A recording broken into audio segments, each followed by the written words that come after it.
ரசிகராகவே வச்சுருந்தீங்கன்னா அது ரசிகர் மன்றம் தான். பேர் மாற்றிக்கலாம், 1000 பேர் நீங்கள் மாற்றிக்கலாம், இனிமேல் அதுக்கு ஒரு சின்னம் வரலாம். ஏன் நான் இன்னமும் ஒரு படி மேலே போய் சொல்கிறேனே, 100 சீட்டு கூட ஜெயிக்கலான்னு வச்சுப்போம். அதுதானங்க ஆசை, அதான் சொல்லணும்னு ஆசைப்படுறாங்க. ஏன் வரக்கூடாதா, நாங்கள் வரக்கூடாதா? நீங்கள் ஓட்டர் ஐடியா தர மாட்டாங்கன்னு கம்ப்ளைண்ட் பண்ணுறாங்க. நீங்கள் எப்படிங்க 100 சீட்டு ஜெயிக்கும்? இல்லை, எனக்கு அதுதான் என்ன வருத்தமாக இருக்குன்னா, திமுக தான் ஓட்டர் ஐடி கொடுக்குதுன்னு நம்புறாங்கல்ல. அது வந்து பழனிசாமிக்கே தெரியல.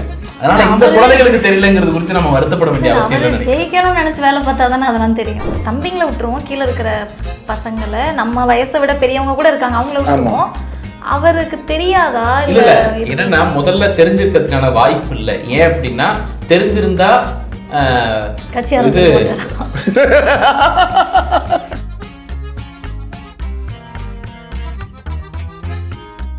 இதுல நம்ம பட்நாயக் இருக்காங்க, இதுல ஸ்டேட் எலெக்ஷன் கமிஷனரா அந்த அம்மா ஜோதி நிர்மலா சாமி இருக்காங்கன்னு நினைக்கிறேன். பட்நாயக் அம்மையாருக்கு எழுத வேண்டிய கடிதத்தை ஜோதி நிர்மலா சாமிக்கு எழுதிட்டு இந்த நடைமுறையில் இருக்கக்கூடிய கடிதத்தை தப்பா எழுதிட்ட, துண்டு போட்டுட்டு பூத்துக்குள்ள போக முடியாது இப்படிலாம் சொல்றோம்ல.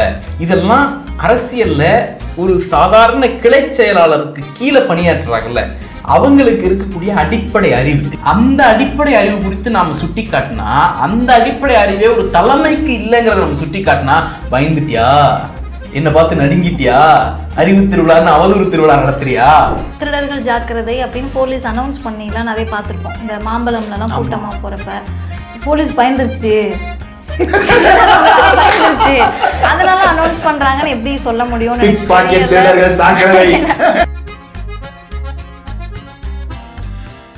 கட்சியினுடைய தொண்டர்களுக்கு ரிப்பீட்டடா ஒரு மெசேஜ் சொல்றாரு, படிங்க, எல்லா புத்தகத்தையும் படிங்க. திராவிட இயக்க புத்தகத்தை மட்டும் கிடையாது, இடதுசாரி புத்தகங்களை படிங்க, அம்பேத்கரிய புத்தகங்களை படிங்க, அதை தாண்டி நம் மீது விமர்சனம் வைக்கக்கூடிய நூல்களையும் சேர்த்தே படிங்க. அப்பதான் அதற்கு நம்ம விடை தேட முடியும். விடை தேடும் போதுதான் நம்மளுடைய அறிவு எக்ஸ்பேண்ட் ஆகும். இந்த மெசேஜ் இருக்குல்ல, இத தமிழ்நாட்டுல வேற ஏதாவது ஒரு அரசியல் கட்சியினுடைய தலைவர் இன்னைய தேதிக்கு சொல்றாருன்னு சொல்லுங்க சார். அறிவுன்ற வார்த்தை பார்ப்பனர் அல்லாத யாருக்குமே எரிச்சலை கூட்டக்கூடாது. நம்ம எல்லாருமே அதை கொண்டாடணும். இது திமுகன்னு இல்ல, எந்த கட்சி அறிவை முன்னிறுத்தி ஒரு நிகழ்ச்சி நடத்தினாலும் நம்ம கொண்டாடுவோம். இந்த கொண்டாட்டத்துக்கு ஏன் பயப்படுற? நீங்க நடத்துங்க. யாராவது நடத்த வேணாம்னு சொன்னாங்களா? அப்படி நடத்தினா நீங்க எதை பத்தி பேசுவீங்க? சிவகாசி படத்துல வந்து ஒரு வசனம் பேசுவாரு, பொண்ணுனா எப்படி இருக்குன்னு தெரியுமா அப்படின்னு சொல்லிட்டு ஒரு வசனம் பேசுவாரு. அதை போட்டு சரி, மாநில சுயாட்சி பத்தி வகுப்படுங்க. மாநில சுயாட்சியா? மாநிலம்னா என்ன? சரி, இப்ப எதை பற்றி நீங்க பேச மாட்டீங்க. பேசக்கூடிய ஒருத்தரை இல்ல ஒருவரை நேரடியாக விமர்சிக்க முடியும்னா அது இங்க இருக்கக்கூடிய நடுநிலையாளர்கள் கொடுக்கக்கூடிய தைரியம் தானே.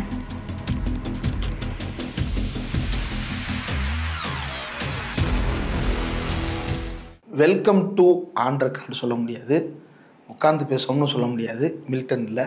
இன்றைக்கு ஒரு உரையாடலுக்காக தமிழ்நாட்டினுடைய சமகால வரலாற்றில் முக்கியமான 2 நபர்கள், திராவிட முன்னேற்றக் கழகத்திலிருந்து செய்தி தொடர்பு துணை செயலாளர் தோழர் சூர்யா கிருஷ்ணமூர்த்தி அவர்களும், திராவிடர் கழகத்திலிருந்து துணை பொதுச் செயலாளர் தோழர் மதிவதனி அவர்களும் இணைந்திருக்கிறார்கள். தோழர்களே வணக்கம். வணக்கம். எப்படி இருக்கீங்க? நல்லா இருக்கீங்க. 2 பேரையும் தனித்தனியாக பேட்டிக்கு பிடிக்கிறதே கஷ்டம். இன்னைக்கு எப்படியோ தெரியல 2 பேரையும் ஒரே பேட்டியில் சந்திக்கிறதுக்கான வாய்ப்பு கிடையாது. இதெல்லாம் ரெக்கார்டு தான், இதெல்லாம் வந்து ரன்னிங்கில் வந்துடும். அறிவு திருவிழா நேற்று நடைபெற்று முடிந்தது. 2 பேருமே அதில் கலந்துக்கிட்டீங்க. 3 பேருமே அதில் கலந்துக்கிட்டோம். கருத்தரங்குகள்லையும் பேசணும், அதுபோக மற்ற நாட்கள்லையுமே போய் கலந்துக்கிற வாய்ப்பு இருந்தது. ஒரு பயங்கரமான ஏதோ கோயில் திருவிழா மாதிரி அது ஒரு இது ஃபீலு. ஆனால் அது கோயில் கிடையாது. ஒரு பயங்கரமான ஒரு ஃபீலையும் இதையும் வந்து அங்கே இருந்த எல்லாருக்குமே கடத்தியது. சொல்லப்போனால் அந்த வெளியே உட்காந்து கவனித்ததில் பாதிக்கு மேலே பொதுமக்கள், கட்சிக்காரங்களை விட பொதுமக்கள் நிறைய பேர் உட்காந்து கவனித்தாங்க, ரொம்ப உற்சாகமாக கவனித்தாங்க. இந்த அறிவு திருவிழாவில் நேற்று கடைசியாக துணை முதலமைச்சர் முடித்து பேசும்போது, அறிவு இருக்கிறவங்க திருவிழா நடத்துகிறோம், அறிவு இல்லாதவங்களுக்கு என்ன பிரச்சனை அப்படின்னு கேட்டார். பல பேர் வந்து தங்களைத்தான் குறிப்பிடுகிறார்கள் அப்படின்னு அவங்களே புரிஞ்சுக்கிறாங்க. இது யாருன்னு தான் புரிஞ்சுக்கிறது? இல்லை, அறிவு இல்லாதவங்கன்னு புரிஞ்சுக்கலாம்.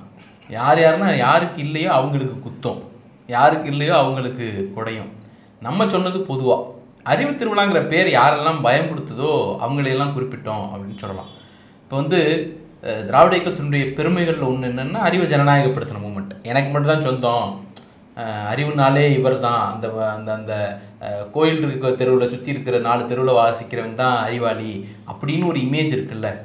இன்னும் பிளான்ட்டாக சொல்லணும்னா அவர்களுக்கு தான் அறிவு சொந்தம் அப்படின்னு இருந்த அந்த கட்டமைப்பை தகர்த்து அறிவை ஜனநாயகப்படுத்தின மூவ்மெண்ட் வந்து திராவிட இயக்கம். அப்படிப்பட்ட ஒரு இயக்கம் தன்னுடைய 75வது ஆண்டில் இந்த மூமெண்ட்ல என்னென்ன துறைகளில் என்னென்ன பங்களிப்பு நடந்திருக்கு அப்படிங்கிறதையும், இவ்வளவு பேசுறதுக்கு எங்ககிட்ட இவ்வளோ பேர் இருக்கிறாங்க அப்படிங்கிறதையும் சொல்றதுக்கான ஒரு தருணமாக இந்த நாலேஜ் ஸ்ட்ரென்த்தை எக்ஸ்போஸ் பண்ணுவாங்கல்ல.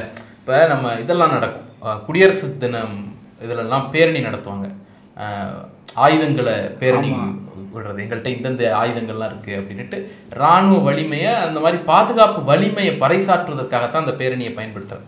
அதே போல் கல்ச்சுரல் லெகசியை காட்டுறதுக்கு தான் இந்த ஒவ்வொரு மாநிலமும் ஊர்திகள் வைக்கிறது. அந்த மாதிரி இந்த மூமெண்ட்டோடைய நாலேஜ் ஸ்ட்ரென்த், அறிவு வலிமை என்னங்கிறத பறைசாற்றுகிற ஒரு விதமாக தான் இளைஞரணி செயலாளர் ஒரு அறிவு திருவிழாவை நடத்தி முடிச்சிருக்கிறார் அப்படின்னு பார்க்கணும். இது யாரையெல்லாம் கடுப்பாக்கும்னா, இந்த மாதிரி ஒரு விஷயத்தை செய்வதற்கு வாய்ப்பே அற்றவர்கள் அவங்களெல்லாம் கடுப்பாக்கும். இன்னொரு தரப்பை கடுப்பாக்கும். ஏன்னா இந்த அறிவு திருவிழாவை பார்க்குறவர்களுக்கு ஏன் நம்ம கட்சியிலேருந்து இப்படி ஒரு பண்ணக்கூடாது, நம்ம கட்சி ஏன் இதை செய்ய மாட்டுது அப்படிங்கிற ஒரு உந்துதல் இருக்கும்ல, அது வந்து அந்த தலைமைக்கு நெருக்கடி ஏற்படுத்தும். அதுதான் வந்து இந்த அறிவு திருவிழாவில் சொல்லவர்கள் மீண்டும் மீண்டும் சொன்னது வந்து ஜனநாயகப்படுத்துங்க, அறிவுப்படுத்துங்க, அரசியல் படுத்துங்க அப்படிங்கிறது. என்னன்னா, ஒரு அரசியல் புரிதலற்ற ஒரு இளைஞர்களையோ அல்லது பொதுவில் இருக்கக்கூடியவர்களையோ நாம் வந்து அவங்களுக்கு பாலிடிக்ஸை வந்து அவங்க கூட உரையாடணுங்கிறது தான் இந்த நிகழ்வுடைய மெசேஜ். அப்போ சில தலைவர்கள் என்ன நினைப்பாங்கன்னா, தன்னுடைய தொண்டர்கள் கடைசி வரைக்கும் விசில் அடிச்சுக்கிட்டு, பேரிகார்டை உடைச்சிக்கிட்டு, மரத்தில் தொங்கிக்கிட்டு, அல்லது தேட்டருக்குள்ளே போனால் தேட்டரை உடைச்சிக்கிட்டு, இந்த மாதிரியான தொண்டர்களாகவே இருக்கணும், அந்த ரசிக வெறி குறையாமல் இருக்கணும். நம்ம அறிவு உள்ளே போக போக ரசிக வெறி மட்டுப்பட்டுரும். அப்போ இது குறைஞ்சிடக்கூடாதுன்னு இருக்காங்கல்ல. அறிவு வயப்பட்டுட்டா நம்மளை விட்டு வெளில போயிடுவாங்கிற அச்சம் யாருக்கெல்லாம் இருக்கோ அவங்களையெல்லாம் இது அச்சப்படுத்தும், பதட்டப்படுத்தும். அதாவது புராணம் மீது நமக்கு பெரிய நம்பிக்கை கிடையாதுன்னு சொல்லுவாங்க, காந்தாரி வயிற்றுல அடிச்சுட்டு அழுதா அப்படின்ட்டு. அந்த மாதிரி கதறுவாங்க. கதறினதெல்லாம் பார்த்தோம். அது ஒரு 4 பக்கத்துக்கு அறிக்கையே வந்துச்சு. தோழர், நீங்கள் எப்படி பார்க்குறீங்க? பொதுவாக திராவிடர் கழகத்திற்கும் திராவிட முன்னேற்ற கழகத்திற்கும் நோக்கங்கள் எல்லாமே ஒன்றா இருந்தாலும் வழிமுறைகள் வேற வேற. ஒன்று தேர்தல் பாதை, இன்னொன்று பிரச்சார இயக்க பாதை. கிரவுண்ட் லெவலில் வந்து திகாரரா திமுககாரர் ஒருத்தர் ரெப்ரசன்ட் ஆகிறதுங்கிறது ரொம்ப கஷ்டம். அது மேடையிலிருந்தே அதை வந்து பார்க்க முடியும்.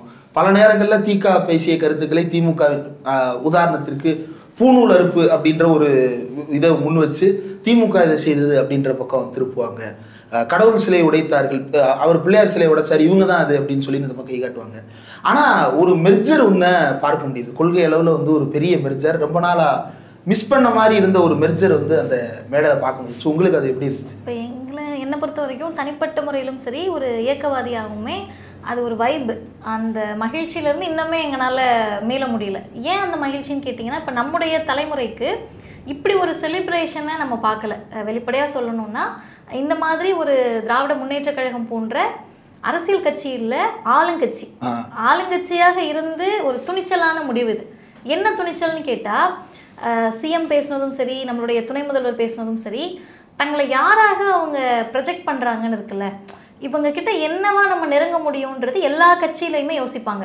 ஒரு அது இயக்கமாக இருக்கட்டும், அரசியல் கட்சியாக இருக்கட்டும், இந்த தலைவரை எதை சொல்லி நெருங்கலாம். இப்போ புதுசாக கட்சி ஆரம்பிக்கிறவங்களோ இல்லை யாரோ ஒருவரை, சில பேர்த்துக்கு படத்தை பற்றி பேசினா பிடிக்கும், ஆனால் நீ நடித்த படம் சூப்பராக இருக்குனே அப்படின்னா இவங்களுக்கு கொஞ்சம் இதாக இருக்கும், நீ செம்மையாக டான்ஸ் ஆடிருந்த, நீ சூப்பராக காமெடி பண்ண அப்படின்ட்டு.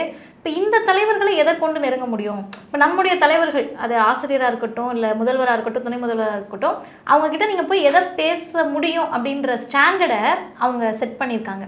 நீ எதை பற்றி பேச முடியும்? கொள்கையை பற்றி எங்கள்கிட்ட பேச முடியும். நீ எதை பற்றி பேச முடியும்? இயக்கத்தை பற்றி பேச முடியும், புத்தகங்களை பற்றி பேச முடியும். இந்த புத்தகம் நான் படித்தேன், இது நல்லா இருக்குது, இப்போ ரீசெண்டாக வந்திருக்கு, இதை நீங்கள் படிச்சிங்களா, அதை தான் நம்ம பேச முடியுன்ற ஸ்டாண்டர்டை செட் பண்ணுறாங்க.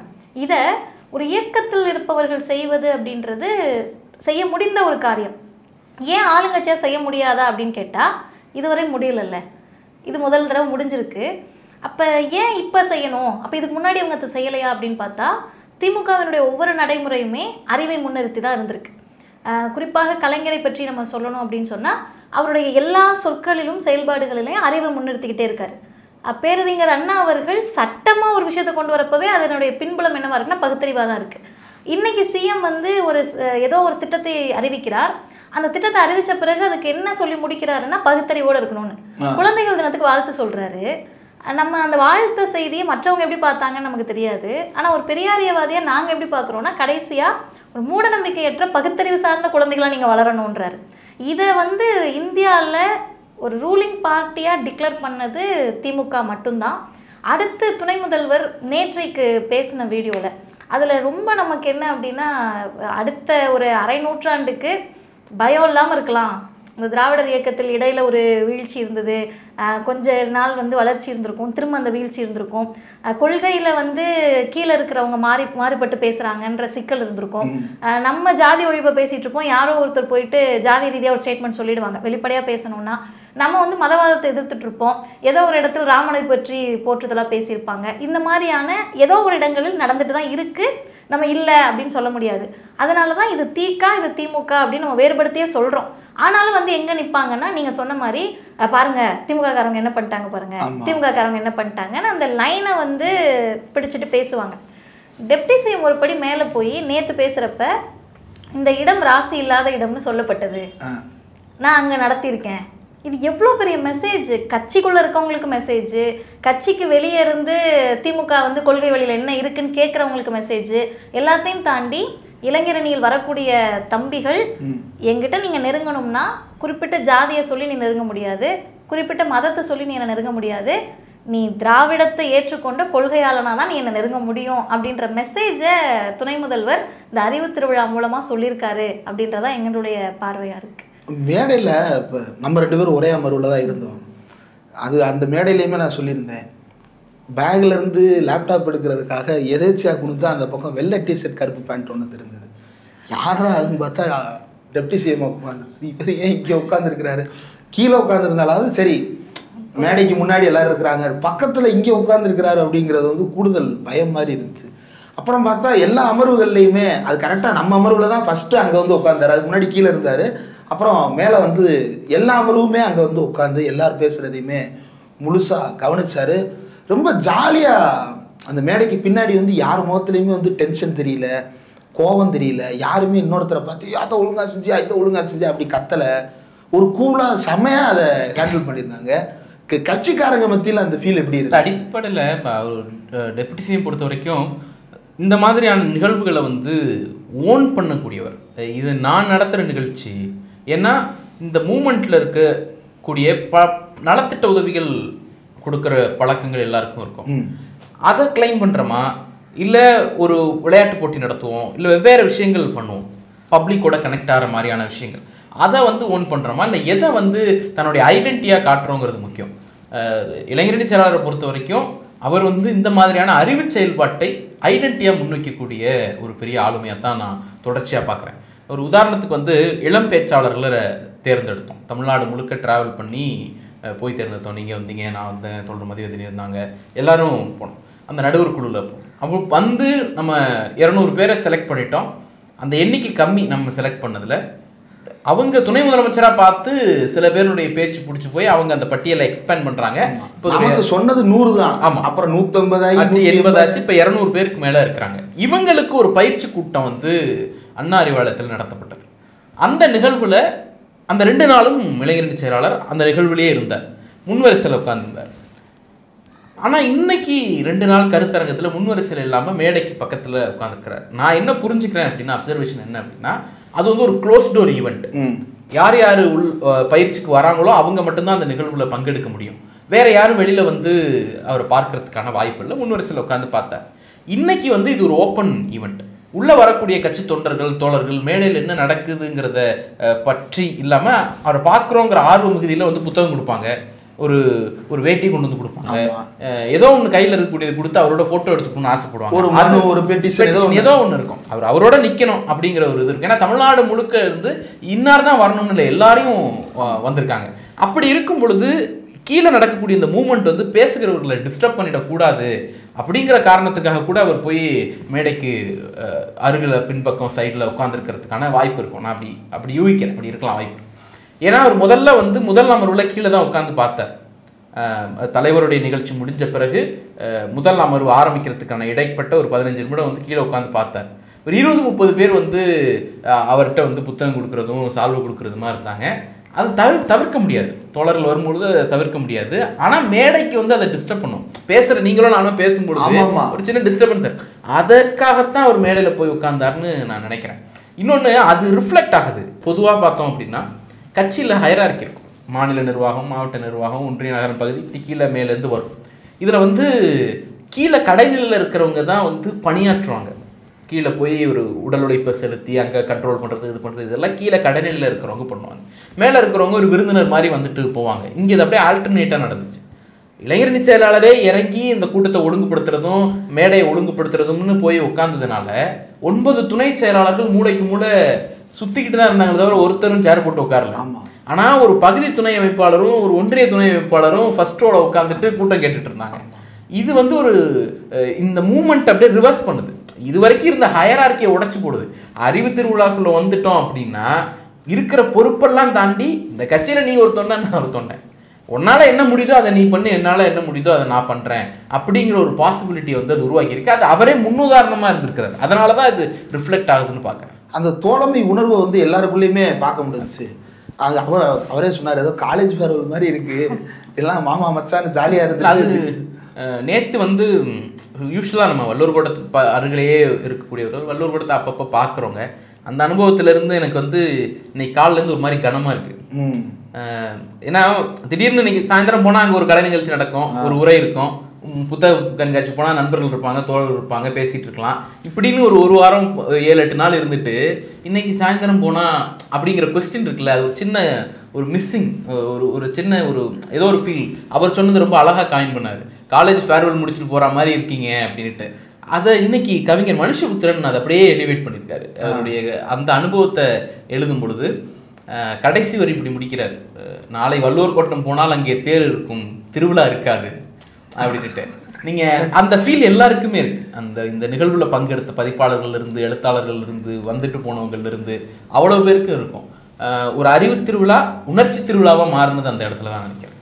இல்லை, எனக்கு ரொம்ப இதாக இருந்தது என்ன அப்படின்னா, அந்த மேடையில் வந்து அந்த அமைச்சர்கள் வந்து குறைந்தபட்சம் 3 தடவையிலிருந்து அதிகபட்சம் 13 தடவை எம்எல்ஏவாக இருந்தவர்கள், போட்டியிட்டவர்கள், நீண்ட அனுபவம் கொண்டவர்கள். அந்த மேடையில் தான் நம்மளும் இருக்கிறோம். அவங்க 2 நிமிஷம் பேசிட்டு உட்காந்துட்டாங்க. மற்றவங்க எல்லாரையும் பேச விடுறாங்க. எல்லாரும் பேசுகிறத பொறுமையாக உட்காந்து கேட்டு அதை பாராட்டி அதுக்கு கமெண்ட் சொல்லி கருத்து சொல்லி அதற்கு ஒரு வரவேற்பை வாங்கி கொடுத்து இந்த இது இருந்தது. இந்த பிளானிங்கை வந்து எப்படி நீங்கள் பார்க்குறீங்க? இப்போது மூத்தவர்கள் பேசுவாங்க, இளையவர்கள் கேட்கணுன்றது தான் இது வரைக்குமே பேட்டர்ன். இப்போ வந்து இளையவர்களை பேச வைத்து மூத்தவர்கள் தலைமை தாங்கினாங்க. அது எல்லா அமர்வுமே அப்படி தான். இப்போ நம்ம அமர்வில் வந்து அமைச்சர் அண்ணன் தங்கம் தென்னரசு அவர்கள், அவங்களெல்லாம் அவருடைய பேச்சை வந்து நம்ம கேட்டு ரசித்து வளர்ந்தவங்களா இருந்திருப்போம். நீங்கள் எதை போய் கேட்டாலும் அவர்கிட்ட இருக்கும். கருத்தாலும் வெல்ல முடியாது, தமிழாலும் வெல்ல முடியாது. கரெக்ட். நீங்கள் பேசிட்டு உட்காந்தோடனே தேரடினா அதுக்கு ஒரு பாட்டு சொல்கிறாரு. எங்கள் வீட்டிலலாம் ஒரே ஹாப்பி, அப்பா பேரை சொல்லி பாட்டு பாடிட்டாங்க, ரொம்ப பெருமை வாங்கி கொடுத்துட்டப்பா. அது நமக்கு அது லைஃப் டைமுக்கான மூமெண்ட்டில் நமக்கும் அப்பாவுக்கும் இருக்கிற கனெக்ஷனை திரும்ப இது பண்ண மாதிரி. இதெல்லாம் வந்து அவங்க இன்டென்ஷனலாக பண்ணுறாங்களான்னா இல்லை, அது அவங்களுக்கு டீப்பாகவே இந்த சென்ஸ் இருக்குது. ஒரு ஹியூமர் சென்ஸ் இருக்குது, இன்டெலெக்சுவல் சென்ஸ் இருக்குது, பார்ட்டிக்குள்ளே அவங்க யாருன்ற சென்ஸ் இருக்குது.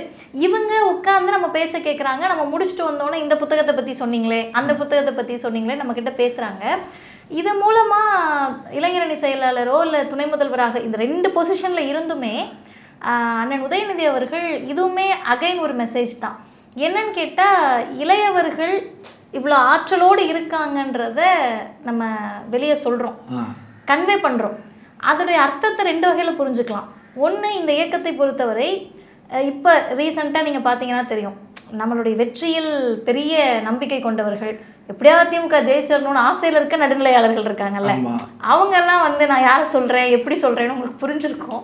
அவங்களாம் என்ன எழுதுறாங்கன்னா, 67 இருந்த வரலாறு திரும்ப போகிறது, இவ்வளோ பெரிய தேசிய கட்சியை எதிர்த்து தானே மாநில கட்சி வந்துச்சு, இப்போ நீங்கள் 75 வருஷ இயக்கத்தை டிஃபீட் பண்ணி தான் இவங்க வரப்போகிறாங்க, அவங்க வரப்போகிறாங்கன்னு வழக்கம் போல் எழுதி பேசிக்கிட்டு இருக்காங்க. அதை வந்து பிரேக் பண்ணியிருக்கோம். எப்படின்னு கேட்டால், அன்றைக்கு ஒரு கட்சி தோக்குது, ஒரு கட்சி ஜெயிக்குதுன்றது கட்சியால் தோற்றது, கட்சியால் ஜெயிச்சதுன்னு கிடையாது. அவங்க கிட்ட பேசுறதுக்கு செய்திகள் இல்லை. தமிழ்நாட்டை பற்றிய புரிதலோ தமிழ்நாட்டுக்கு எது தேவைன்ற புரிதலோ இல்லாமல் செயல்படுறப்ப தமிழ்நாட்டுக்கு என்ன வேணும், தமிழர்களுக்கு என்ன வேணும், எங்களுக்கு என்ன வேணும்ன்றத சரியாக சொல்லி ஒரு கட்சி ஜெயிக்குது. சொல்லி ஜெயிச்ச கட்சி அதுலேருந்து பின்வாங்கி இருந்தால் நீர்த்து போயிருக்கும். 75 வருஷமாக அதுலேருந்து பின்வாங்கலை, அப்டேட் பண்ணிகிட்டே இருக்காங்க. அந்தந்த தருணத்திற்கு எது தேவையோ அதில் அப்டேட் ஆகுறாங்க. இப்போ எஸ்ஐஆர்னு ஒரு பிரச்சனை வருது, அதில் நீங்கள் மற்ற எல்லாத்தையுமே விட்டுருவோம். அதிமுக அதை செஞ்சிடும், இல்லை வேறு அரசியல் கட்சிகள் செஞ்சிடும், புதுசாக ஆரம்பித்த கட்சிகள் யாருனாலும் செஞ்சுருவாங்க. இதில் 6 மாதத்திற்கு முன்பு இருந்தே பயிற்சி கொடுக்குறாங்க திமுகவில் இருக்க கேடர்ஸ்க்கு. டிஜிட்டலாக அது வருதுன்றப்ப அதுக்கு தனியாக அவங்க வந்து பொறுப்பாளர்களை அறிவிக்கிறாங்க, பிடிஏன்னு அறிவிக்கிறாங்க. இப்போ இதை யார் அறிவிக்கிறா, இது யாருடைய மூளையிலேருந்து அந்த செயல்பாடு வருதுன்னா சிஎம்முடைய செயல்பாடு அது இருக்குது. அப்போ ஒரு கட்சி, அந்த கட்சியினுடைய தலைவரில் தொடங்கி கீழே இருக்கிற பொறுப்பாளர்கள் வரை நீ ஒரே மாதிரி சிந்திக்கக்கூடிய சென்ஸை உருவாக்கணும் அப்படின்னா நீங்கள் எப்படி உருவாக்க முடியும்? சில விஷயங்களை பெரியவங்க சொன்னால் கேட்பாங்க, சில விஷயங்களை ஜென்சிக்கு நம்ம பேசணும், நம்ம தலைமுறை பேசணும். சில விஷயங்களை நீங்கள் அந்த காலத்து ஆளுங்க தானே பேசிக்கிட்டே இருக்கீங்க, அதனால திமுக இல்லாமல் ஆகிட போகுதுன்றதை தானே நீ 6 மாதமாக கதறிட்டு இருக்க. இல்லை இப்போ இந்த மரத்தில் ஏறுறவங்களெல்லாம் எப்படி தான் இறக்குறது? இல்லை லிட்டரலாக 6 மாதமாக நீ அதுக்கு தானே அழுகிற. ஐயோ திமுக ஏதாவது ஆக போகுது, வயசானவங்களா இருக்கேன்னு சொல்லிட்டு. அப்படிலாம் கிடையாதுப்பா. வயதானவர்களும் இருக்கிறார்கள், இளையவர்களும் இருக்கிறாங்க, எல்லாரும் அறிவோடு இருக்காங்க, நீ பதட்டப்படாத அப்படின்ற மெசேஜ். இப்போ இந்த மேலே இருக்கவங்களை கீழே எப்படி இறக்குறதுனா, இந்த இயக்கம் கீழே இருக்கவங்களையே மேலே எழுப்பி பழகிடுச்சு. இப்போ மேலே ஏறின ஒருத்தனை கீழே ஏறு அப்படின்னு நம்ம சொன்ன மேலே வந்து அது வேற மாதிரியாக புரிந்து கொள்ளப்பட்டிருக்கலாம். இப்போ அவங்களையுமே நம்ம வந்து வார்த்தைகள் என்ன சொல்றதுன்ற திணறல்ல இருக்கும். ஏன்னா எந்த வார்த்தைகளை சொன்னாலும் அது கடைசியில் நம்ம பிள்ளைங்களாயிடுது. அதுங்களை ஆமா, அண்ணன் எழிலன் அவர்கள் சொன்ன மாதிரி நீ எப்படி சொன்னாலும் அது நம்மவர்கள், பார்ப்பனர் அல்லாதவர்களாயிடுறாங்க. இப்போ நான் என்ன யோசிக்கிறேன்னா, நம்ம முதல்ல அவங்களை திட்டலை, நம்ம திட்டணுன்றாங்க. நம்ம திட்டினது வந்து தலைமையில் இருக்கவங்க தான். எனக்கு தெரிஞ்ச என் அப்சர்வேஷன் படி பேசின நீங்களோ தோழரோ நானோ அங்கே பேசின எல்லாருமே பேரையும் நம்ம சொல்லலை. ஏன்னா அந்த இடத்திற்கு அது தேவையும் இல்லைன்னு நம்ம எல்லாருமே இக்னோர் பண்ணிட்டோம். ஆனால் அந்த வடிவேல் மாதிரி திரும்ப வந்து என்னை ஏன் வண்டியில் ஏற்றலை, என்னை ஏற்றுன்ற மாதிரி நான் தான் அது நீங்கள் எடுத்துக்கிறீங்க, அந்த கிரெடிட்டை எடுத்துக்கிறீங்க. நீ திட்டினது என்னை தான்டான்னு எடுத்துக்கங்க.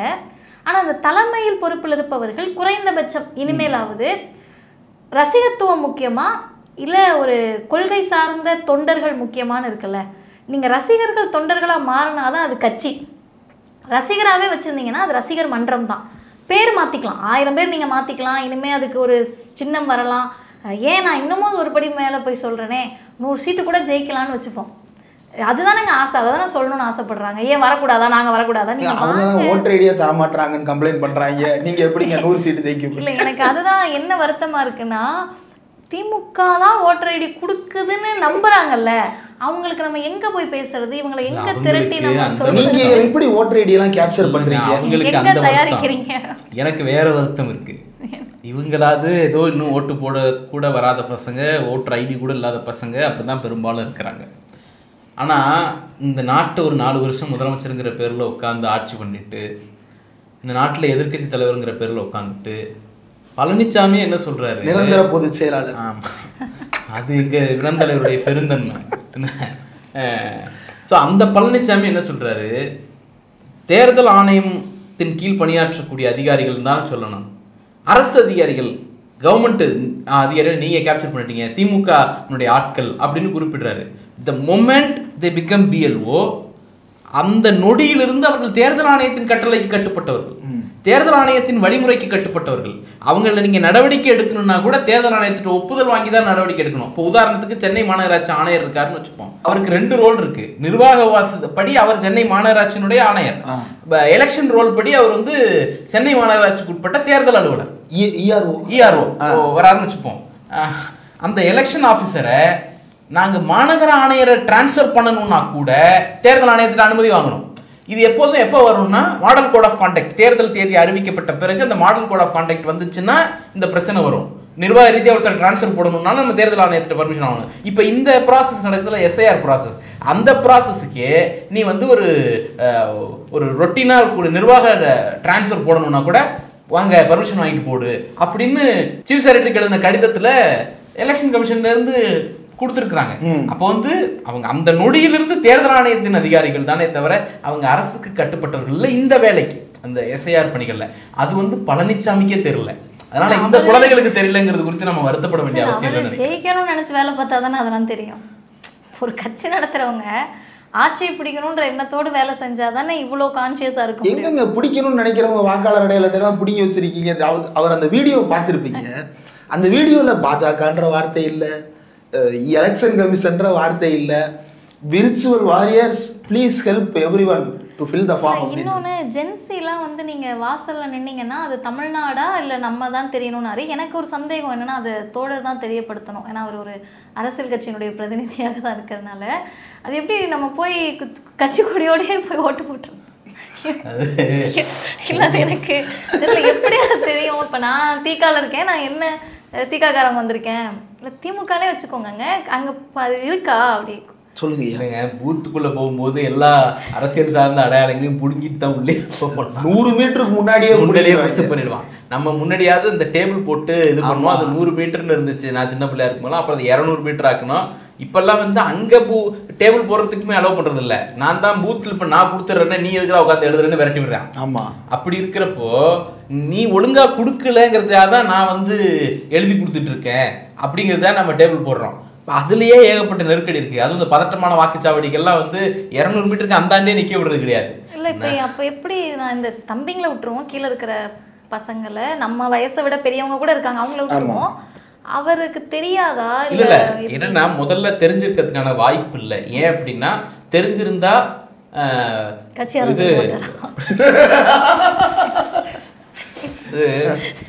தேர்தல் ஆணையத்துக்கு கடிதம் எழுதுறாரு.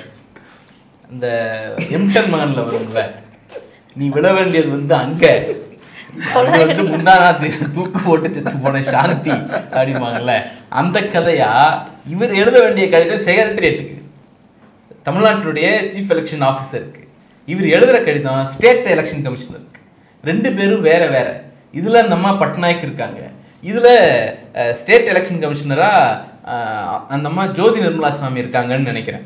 ஸோ பட்நாயக் அம்மையாருக்கு எழுத வேண்டிய கடிதத்தை ஜோதி நிர்மலா சாமிக்கு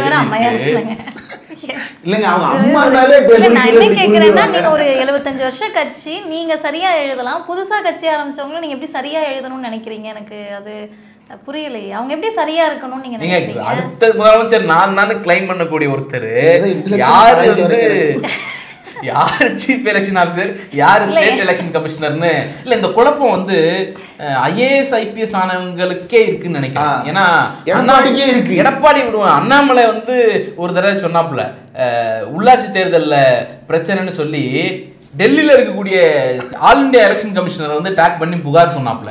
அதே போல இப்போ இந்த இதில் வந்து அவருடைய தொகுதியில் வாக்கெல்லாம் திருடிட்டாங்க அப்படின்னு ஒரு போராட்டம் எல்லாம் பண்ணாங்க இல்லையா கோவையில், ரிசல்ட்டுக்கு முன்னாடியே. அது போலிங்க்கு பிறகு ரிசல்ட்டுக்கு முன்னாடி மையோட பண்ணாங்கல்ல. அந்த ப்ரொட்டஸ்ட் அப்போ அவர் யாரு கம்ப்ளைண்ட் பண்ணாரு? ஸ்டேட் எலெக்ஷன் கமிஷனர் கம்ப்ளைண்ட் பண்றாரு. அப்போ உள்ளாட்சி தேர்தலுக்கு வந்து இவர் டெல்லிக்கு போறாரு, சட்டமன்ற தேர்தலுக்கு கோயம்பேடுக்கு வராரு. அதுதான் ஒரே ஆள் தான் கடிதம் எழுதி பிரச்சனை இருக்கு. எங்கிட்ட ஊடக விவாதத்துல ஒருத்தவங்க கேட்டாங்க அந்த கரூர் சம்பவத்தின் போது, என்னங்க அவங்களுக்கு இப்பதானே பழகுறாங்க, இப்பதானே தெரிஞ்சுக்கிறாங்க, இப்பதானே கூட்டம் எப்படி நடத்தணும்னு தெரியும், இப்பதானே எங்க வந்து எல்லாம் கேட்டாங்க. இப்ப நான் சொன்னேன், இப்பதான் உங்களுக்கு எப்படி கூட்டம் நடத்துறதுன்னு தெரியும், இப்பதான் எங்க நிக்கணும்னு தெரியும், இப்பதான் எல்லாமே பழகுறீங்க, 100% ஒத்துக்கிறேன். இப்பதான் பழகிக்கிட்டு இருக்கீங்க, பழகிட்டே இருக்கிறப்ப எப்படிங்க முதல்வர் ஆனீங்கன்னா உங்களை நாங்க நம்புறது? பழகிட்டு தானே இருக்கீங்க, அப்ப எப்படி நம்புறது? அதனால நீங்க முதல்ல என்ன பண்ணணும்னா, ஓட்டு போடுறது இப்ப துண்டை வந்து வீட்டுல வச்சுட்டு போகணும், பாக்கெட்ல வச்சுக்கணும். இல்ல முதல்ல ஓட்டர் ஐடி வாங்குறதுக்கு 18 வயசு ஆகணும்ல. இல்ல அது ஜென்சி தானே அவர் கூப்பிடுறாரு. அவங்க எப்படியும் 18 வந்துரும் வயசு. இல்ல இதெல்லாம் நம்ம பேசுறோம்ல, அந்த நடைமுறையில இருக்கக்கூடிய கடிதத்தை தப்பா எழுதிட்ட, துண்டு போட்டுட்டு பூத்துக்குள்ள போக முடியாது இப்படிலாம் சொல்றோம்ல, இதெல்லாம் அரசியல்ல ஒரு சாதாரண கிளை செயலாளருக்கு கீழே பணியாற்றுறாங்கல்ல, அவங்களுக்கு இருக்கக்கூடிய அடிப்படை அறிவு. நீங்க போன எலெக்ஷனுக்கு ஓட்டு போட போனவனுக்கு எல்லாருக்கும் தெரியும் இல்ல, அந்த அடிப்படை அறிவு குறித்து நாம சுட்டி காட்டினா, அந்த அடிப்படை அறிவே ஒரு தலைமைக்கு இல்லைங்கிறத நம்ம சுட்டி காட்டினா, பயந்துட்டியா, என்னை பார்த்து நடுங்கிட்டியா, அறிவு திருவிழான்னு அவதூறு திருவிழா நடத்துறியா அப்படின்னு பண்றது. கருப்பல் நேப்பன் அவர்கள் தான் அதை அந்த தொடர்ச்சியான நிகழ்ச்சியில பேசும்போது சொன்னாரு, நீ ஏன் என்ன இழுக்கிற அப்படின்னா உனக்கு தான் தெரியல, அதனால உன்னதான் இழுப்போம்.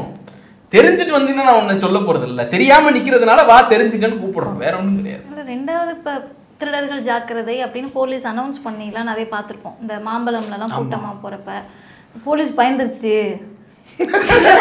பயந்துருச்சு அதனால அனௌன்ஸ் பண்றாங்கன்னு எப்படி சொல்ல முடியும்னு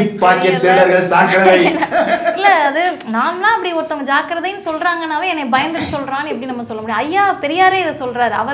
அவர் காலத்துலயுமே இப்படி ஆட்கள் கேள்வி கேட்டிருப்பாங்க போல. ஏன் நீங்க இப்ப பாரு பார்ப்பனர்களுக்கு இது பண்றீங்க, பயப்படுறீங்க அப்படின்றது மாதிரிலாம் கேட்குறப்ப ஐயா சொல்றாரு, ஒரு கடை வீதிக்கு போறீங்க, சந்தைக்கு போறீங்க, எதுக்கு பத்திரமா வச்சுக்கிறீங்க மணி பர்ஸை? இருக்கிறவன் எல்லா பயிலுமா திருடன், யாரோ ஒரு திருடன் வந்துடுவாங்க தானே பத்திரமா வச்சுக்கிறீங்க.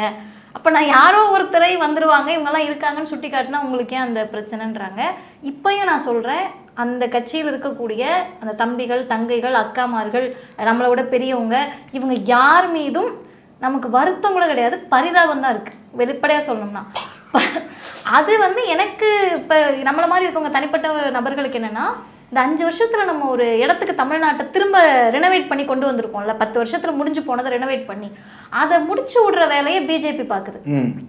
நீ பிஜேபியை நோக்கி கேள்வி போகாமல் தடுத்த பங்கை யார் யார் இதுவரை செஞ்சாங்கன்னு நமக்கு தெரியும், லிஸ்ட் பெருசு. பிஜேபி பக்கம் திரும்பாமல் முன்னாடி உருண்டு புரண்டு அடி வாங்கிடுறது. இப்போ அந்த அடியை நீ சுமந்துக்கிட்டு கூட பிஜேபி தேர்தல் ஆணையம்னு வார்த்தையை சொல்ல மாட்டேன்றன்னா அங்கே இருக்கிறவங்க யோசிங்கன்றோம். இந்த யோசி சிந்திச்சுடு அப்படின்னாலே நம்மளை எப்படி எதிரிகளாக கட்டமைக்கிறாங்கன்றது நமக்கு புரியல. இளைஞரணி செயலாளர் இந்த கூட்டத்தில் ரிப்பீட்டடாக தன்னுடைய முதல் நாள் உரையிலையும் சரி, நேற்று நிறைவு ஒரு விழா உரையிலையும் சரி, அவர் கட்சியினுடைய தொண்டர்களுக்கு ரிப்பீட்டடாக ஒரு மெசேஜ் சொல்றார், படிங்க, எல்லா புத்தகத்தையும் படிங்க. திராவிட இயக்க புத்தகத்தை மட்டும் கிடையாது, இடதுசாரி புத்தகங்களை படிங்க, அம்பேத்கரி புத்தகங்களை படிங்க, அதை தாண்டி நம் மீது விமர்சனம் வைக்கக்கூடிய நூல்களையும் சேர்த்தே படிங்க. அப்பதான் அதற்கு நம்ம விடை தேட முடியும். விடை தேடும் போது தான் நம்மளுடைய அறிவு எக்ஸ்பேண்ட் ஆகும். இந்த மெசேஜ் இருக்குல்ல, இதை தமிழ்நாட்டுல வேற ஏதாவது ஒரு அரசியல் கட்சியினுடைய தலைவர் இன்னைய தேதிக்கு சொல்றாருன்னு சொல்லுங்க சார். ரெண்டாவது, விமர்சனித்தவர்களுடைய ஸ்டாலுமே புத்தக கண்காட்சியில் இருந்துச்சு. இல்ல அது எல்லாத்தையும் படிங்கன்றது அது ஒரு ஜனநாயகப்படுத்துதல் தானே. இல்ல எக்ஸ்ட்ரீமா யோசிச்சு பாருங்க, புதிய ஜனநாயகம் உள்ள இருக்கு, முதல்வர் கையில புதிய ஜனநாயகம் காப்பி இருக்கு. இந்த புக்கு இவர் கையில, இந்த பொறுப்புல இருக்கிறவர்கிட்ட இந்த காம்பினேஷனை இந்தியாவில் வேற எந்த மாநிலத்திலையும் யோசிச்சு பார்க்க முடியுமானே தெரியல. அப்புறம் அந்த புத்தக கண்காட்சியில் நேற்று கிட்டத்தட்ட நான் ஒரு பத்திரிகையாளர் மன்ற பொதுக்குழுவுக்கு போற மாதிரி ஆயிடுச்சு, அதனால வர முடியல. அப்புறம் பார்த்தா கிட்டத்தட்ட 2-3 மணி நேரம் சிஎம் புக் ஃபேரில் இருந்திருக்கிறாரு. ஒவ்வொரு ஸ்டால்லையும் 10-15 நிமிஷம் செலவிட்டுட்டு போயிருக்கிறாரு. அவ்வளவு பேரும் நின்று ஃபோட்டோ எடுத்துருக்குறாங்க.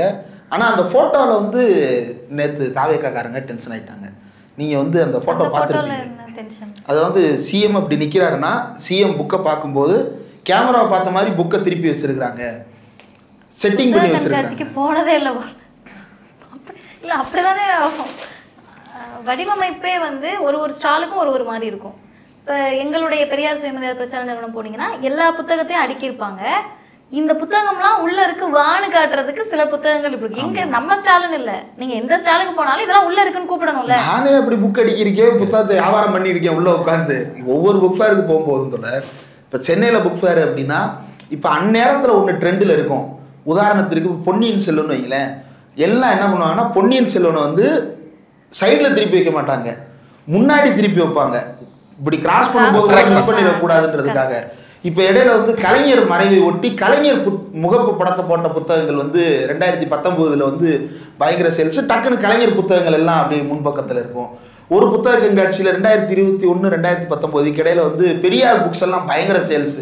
எங்கே திரும்பினாலும் பெரியார், மார்க்ஸ், அம்பேத்கர் அப்படின்னு சொல்லிட்டு அந்த புத்தகங்கள் எல்லாம் நின்றுகிட்டு இருக்கும். இது இயல்பாக நடக்கிறது. ஆனால் இதை கூட ஒரு கான்ஸ்பிரசி ஆங்கிள் அணுகிறாங்கல்ல. திரைப்படங்களை பார்த்து அதுல இருக்கக்கூடிய வில்லன்களை பார்த்து ஹீரோக்களை பார்த்து அதையே நிஜ வாழ்க்கையில பொருந்தி போகும்னு நினைக்கக்கூடியவர்களாக இருக்கும்போது அவங்க இதை அப்படி மாத்தாம இருந்தாதான் ஆச்சரியம். ஒரே ஒரு கேள்வி கேட்கிறேன். முதலமைச்சர் உள்ளவர் ஏறக்குறைய 2.5 மணி நேரத்திலிருந்து 3 மணி நேரம் அந்த புத்தக காட்சியில் இருந்திருக்காரு. அங்க போட்டதே மொத்தமே 50 ஸ்டாலோ என்னமோ தான். 46 பதிப்பகங்கள் கிட்ட வந்திருக்கிறாங்க. நான் 50 ஸ்டால் கிட்ட இருக்கு. 50 ஸ்டால்ல 2.5 மணி நேரம் அப்படிங்கிறது ஒரு ஸ்டாலுக்கு 10 இருந்து 15 நிமிடங்களுக்கு மேல. ஆமா. அப்போ வந்து எல்லா புத்தகங்களையும் எடுத்து பார்த்திருக்கிறாரு. அங்க வைக்கக்கூடிய முக்கியமான புத்தகங்கள் எல்லாவற்றையும் எடுத்து பார்த்திருக்கிறாரு. பல பேருக்கு அந்த காலத்தின் நிறம் கருப்பு சிவப்பு நூல்ல கையெழுத்து போட்டு கொடுத்திருக்கிறாரு. எங்க ஸ்டாலுக்கு ஆடி பதிப்பக ஸ்டாலுக்கு வந்திருக்கிறாரு. அங்க வந்து நம்ம பதிப்பகத்துல இருந்த எங்க பொறுப்பாளர் ராஜா வந்து 1970 ஒரு புக் எடுத்து கொடுத்துருக்காரு. எப்பா குடவும் கூட உங்க புக்கு தான் பாருக்கு, வேற புக்கு எடுத்துக்கிறேன் அப்படின்னு சொல்லிட்டு எழுதினப்பையும் நம்ம கேரியன் பட் ரிமெம்பர் நம்ம கேரியன் பட் ரிமெம்பர் பத்தி பேசியிருக்காரு. நான் என்ன கேட்கறேன், அவர் உள்ள போறாரு, முதல் காலத்தின் கருப்பு சிவப்பு வச்சு இப்படி புரட்டி பார்த்துட்டு ஒரு போட்டோ எடுத்துட்டு அப்படியே திரும்பி வந்திருந்தாருன்னு வச்சுக்கோங்க, அன்னைக்கு போட்டோ பப்ளிஷ் ஆயிருக்கும், அன்னைக்கும் வீடியோ பப்ளிஷ் ஆயிருக்கும். ஆமா. அப்ப அது மட்டும் அவர் செஞ்சுட்டு போயிருக்கலாமே. விளம்பரத்திற்காக போகிறார், போட்டோக்காக போறாருங்கிறவரு இதை மட்டும் பண்ணிட்டு வந்திருக்கலாமே. இல்லன்னா 2 பக்கம் போலீஸ் நிப்பாட்டி அப்படியே போயிட்டு வந்திருக்கலாமே. அப்ப இவர் நோக்கம் வந்து விளம்பரமோ அல்லது வந்து இதுவோ கிடையாது. இன்னும் சொல்ல போனா விளம்பரத்துக்கு போகணும்னு நினைச்சிருந்தா முதல் நாளே போயிருக்கலாம். ஆமா. இதை பப்ளிஷ் இந்த திருவிழாவை ப்ரமோட் பண்றதுக்காக போறாரு அப்படின்னு சொல்லியிருந்தா முதல் நாளோ 2வது நாளோ கூட போயிருக்கலாம். நிறைவு நாள்ல போறாருங்கிறது அவருக்கு ஒரு உந்துதல் இருக்கு. நம்ம போய் ஒரு புக் வாங்குறோம், போறோம், வரோம் அப்படிங்கும் பொழுது அது கட்சி தொண்டர்கள் ஃபாலோ பண்ணுவாங்க அப்படிங்கிறது. இன்னொன்னு, இந்த நாட்டுல முதல் முறையா வேட்டி கொடுக்காத, சால்வை கொடுக்காத, பொக்கே கொடுக்காத, புக்கு கொடு அப்படின்னு ரிப்பீட்டடா இன்சிஸ்ட் பண்ணி தடவை சொன்னப்பெல்லாம் கேட்டாங்கலாம் சொல்லல. உத்தரவு போட்டாரு, எல்லாரும் மாறிட்டாங்க அப்படின்லாம் நான் சொல்லல. ரிப்பீட்டடா 6 மாசத்துக்கு ஒருக்க அதை ரீஇன்சிஸ்ட் பண்ணி பண்ணி பண்ணி அவர் அரங்கத்துக்கு அவரை விசிட் பண்ண போகும் பொழுது வெள்ளையே வந்து ஏதாவது வேற மெட்டீரியல் இருந்துச்சுன்னா வாங்கிடுவாங்க, சால்வ் இருந்துச்சுன்னா வெளில வச்சுட்டு போட்டுருவாங்க, புக் இருந்தா மட்டும் தான் அதை எடுத்துட்டு போயிடுவாங்க, ஏன்னா வெறுங்கையோட போ. அப்படி கெடுபிடி பண்ணி பண்ணி பண்ணி தான் இன்னைக்கு ஒரு கல்ச்சரையே மாத்திருக்கும். இன்னைக்கு எந்த தொண்டர்கள் எங்க போனாலும் திமுக கட்சிக்காரர்கள் தலைவர்களை பார்க்கும் பொழுது புக்கோட தான் போறாங்க. அப்ப என்ன அர்த்தம் அப்படின்னா, இந்த கல்ச்சரை மாத்துறதுக்கு அவர் உழைச்சிருக்காரு. அந்த உழைப்பு தான் இன்னைக்கு வந்து அடுத்த கட்டத்துக்கு நீங்க வா புக் வாங்க வா. இன்னும் சொல்ல போனா டெப்யூட்டி சிஎம் வீட்டுக்கு போகும்பொழுது அவருடைய அறைக்கு வெளியிலேயே போர்டு மாட்டிருக்கோம், புத்தகங்கள் தவிர வேற எதையும் உள்ள எடுத்துட்டு போக கூடாது அப்படின்னுட்டு. இருந்துச்சுன்னா பாதுகாவலர்கள் வாங்கி வச்சிருவாங்க, வச்சுட்டு தான் உள்ளே அலோவ் பண்ணுவாங்க. இப்ப இந்த அளவிற்கு 2 பேரும் புத்தகங்களை ப்ரமோட் பண்றதுல இருக்கிறாங்க. வரக்கூடிய புத்தகங்களை எல்லாம் தமிழ்நாடு முழுக்க அரசு நூலகங்களுக்கும் கல்லூரி நூலகங்களுக்கும் பள்ளி நூலகங்களுக்கும் டிஸ்ட்ரிபியூட் பண்றாங்க. இளைஞரணி செயலாளர் இளைஞரணி சார்பா தொகுதிக்கு ஒரு கலைஞர் நூலகம் அமைச்சு அந்த நூலகங்களுக்கு இந்த புத்தகங்களை அனுப்புறாரு. இல்ல இப்ப புக்கு குவிஞ்சு நான் பார்த்தேன் அனுபவத்துல, புக்கை வைக்க இடம் இல்லாம வழிநெடுக புக்கு குவிஞ்சிருக்கு. டிஸ்ட்ரிபியூட் பண்ணிட்டு இருக்கோம், எல்லா இடத்துக்கும் பேக் பண்ணி எல்லா ஊர்களுக்கும் அனுப்பிட்டு இருக்கிறோம். இந்த அறிவு செயல்பாடு இருக்குல்ல, இதுக்கு வக்கு வகை இல்லாதவர்கள் இது மீது வைத்தறிச்சல் படுறார்கள். நான் புரிஞ்சுக்கணும், நீங்க பார்க்க போனாதான் புக்கு கொடுக்க முடியும், பூட்டனை கேட்ல புக் வைக்க முடியும். Correct, exactly. நான் என்னன்னா அவங்களுக்கு பெரிய அதிர்ச்சியே, என்னடா ஒரு தலைவர் வராரு, அங்க இருக்கிற பகுதி துணை அமைப்பாளர் வார்டுல இருக்கக்கூடிய அமைப்பாளர்லாம் இந்த தலைவர் கூட புக் கொடுத்து போட்டோ எடுத்துக்கிறாங்க. இதெல்லாம் பார்க்கும் பொழுது அதே 25 வயசு 27 வயசுல இருக்கக்கூடிய அந்த பகுதியினுடைய மற்ற கட்சி இளைஞர்களுக்கு ஒரு ஒரு ஒரு ஏக்கம் வரும்ல, நம்ம தலைவரை பார்க்க முடியலையே, கேட்டுக்கு வெளில தான் நிக்க முடியுது, அந்த தெரு இருக்கிற திசை பக்கமே நம்மளால போக முடியலையே அப்படிங்கிறது. அப்ப என்னன்னா இதெல்லாம் களத்தில் இறங்கி பணியாற்றக்கூடிய தலைவர்களுக்கு மட்டுமே வாய்க்கக்கூடியது, அவர்களுடைய தொண்டர்களுக்கு மட்டுமே வாய்க்கக்கூடியவர். கடைசி வரைக்கும் நெஞ்சுக்கு நேரா ஒரு போட்டோ வச்சு மாலை போட்டு அதுவே எனக்கு டவுட் இருக்கு, எடிட் ஆகிற டவுட் இருக்கு பண்ணக்கூடியவருக்கு இதெல்லாம் வாய்ப்பு இல்லை. இல்ல விளம்பரத்துக்காக சிஎம் பண்ணாங்க அப்படின்ற ஒரு ஆங்கிள் அவங்க முன்வைக்க விரும்பினா கூட விளம்பரத்தை எதை வச்சு பண்றாங்கன்றத கணக்கில் எடுத்துக்கணும்ல. நீங்க போயிட்டு எதை வச்சு விளம்பரப்படுத்துறீங்க, 2 மணி நேரம் பார்த்தாரு, இவ்வளவு எக்ஸ்பிளனேஷனே நம்ம கொடுக்கலனா கூட எதை வைத்து விளம்பரப்படுத்துறார், நீங்க எதை வச்சு கடந்த காலங்களில் விளம்பரப்படுத்தி இருக்கீங்க, இல்ல இப்ப எதை வைத்து விளம்பரப்படுத்துறீங்க அப்படின்றதெல்லாம் யோசிக்கணும். இல்ல நான் இப்ப இருக்கிறதுமே எதை வைத்து விளம்பரப்படுத்துறீங்கன்னு இருக்கு.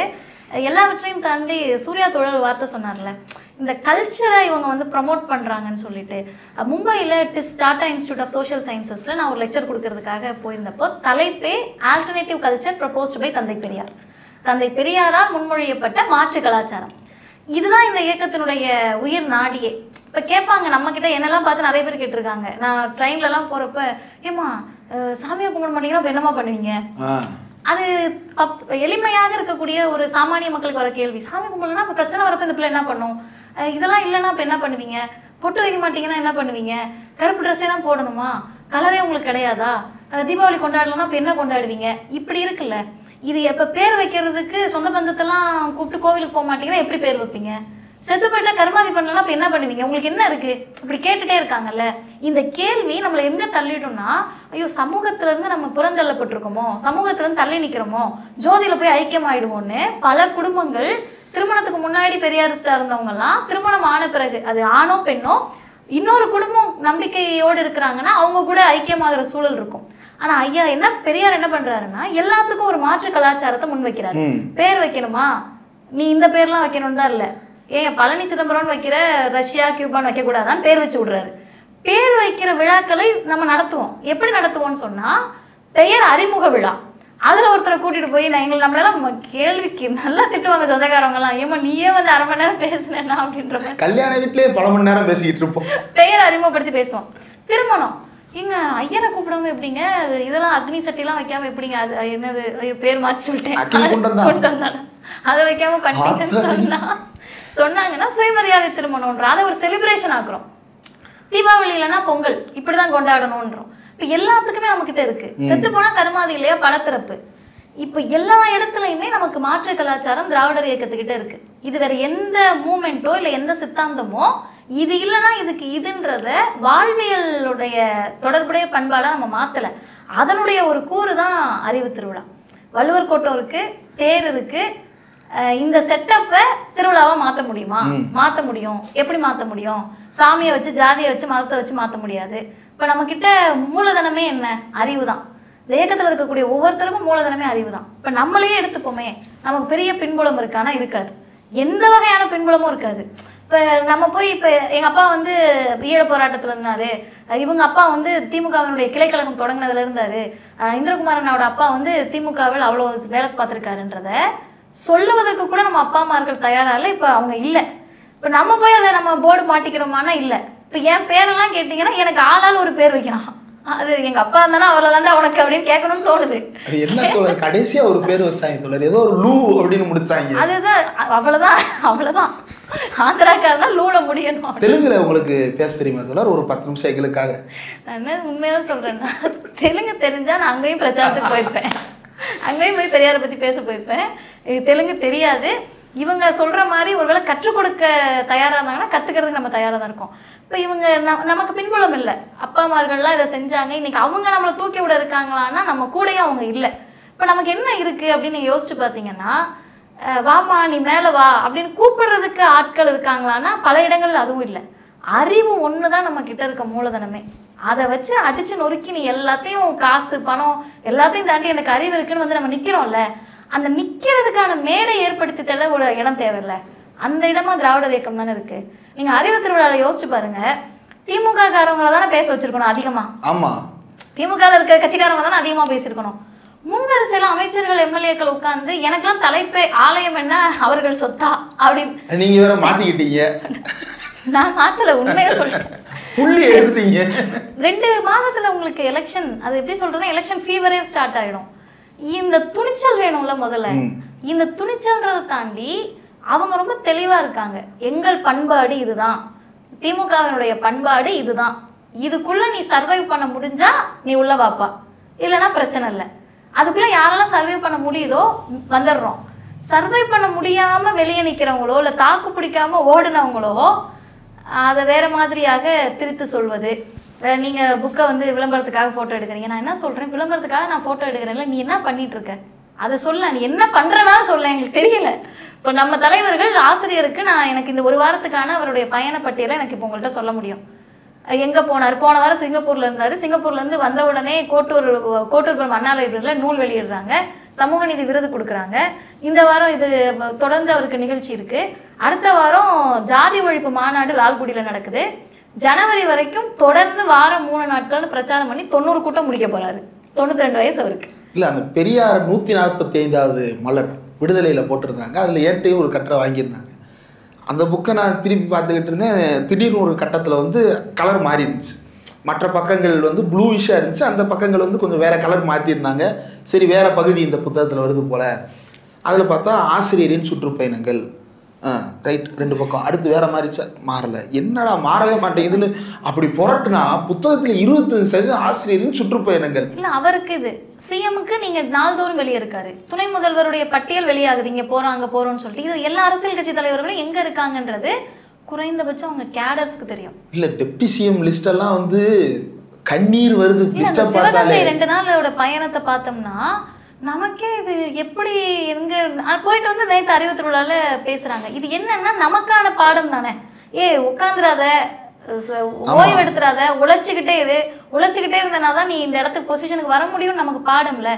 இப்படி பாடத்தை நடத்தக்கூடியவராக தானே ஒரு லீடர் இருக்க முடியும். மழை பெஞ்ச அன்னைக்கு ஒரே நாள்ல 12 சைட் விசிட், 12 வெவ்வேறு திசைகள் இருக்குது. எப்படி போறாரு, எப்படி நைட்டு தூங்குனாரா இல்லையா? என்ன பிரச்சனைனா இதை நம்ம சொன்னோம்னா எழுந்து மழை பெஞ்சிச்சான்னு கேட்கிறவன் எல்லாம் தலைவனா வச்சுக்கிட்டு மழையே பெய்யல நீங்க எங்க சுத்துனீங்க அப்படின்னு கேட்கக்கூடியவர்களாக ஒரு மாதிரி இருக்கிறாரு. அறிவு திருவிழாவை பொறுத்த வரைக்கும் தோழர் ரொம்ப கரெக்டா மைண்ட் பண்ணாங்க. அது வந்து ஆல்டர்னேட்டிவ் கல்ச்சர். பொதுவாகவே இந்த பயிற்சி கொடுக்கறது இருக்குல்ல, அது வந்து திராவிட இயக்கத்துல தொன்று தொட்டு வரக்கூடியதுதான். அது எல்லா காலகட்டத்திலும் இருந்திருக்கு. உதாரணத்துக்கு திராவிடர் இல்லம்னு நடேசனார் நடத்தின காலத்திலிருந்தே இருந்திருக்கு. அது என்ன, நடேசனார் ஒரு ஹாஸ்டல் நடத்துறாரு.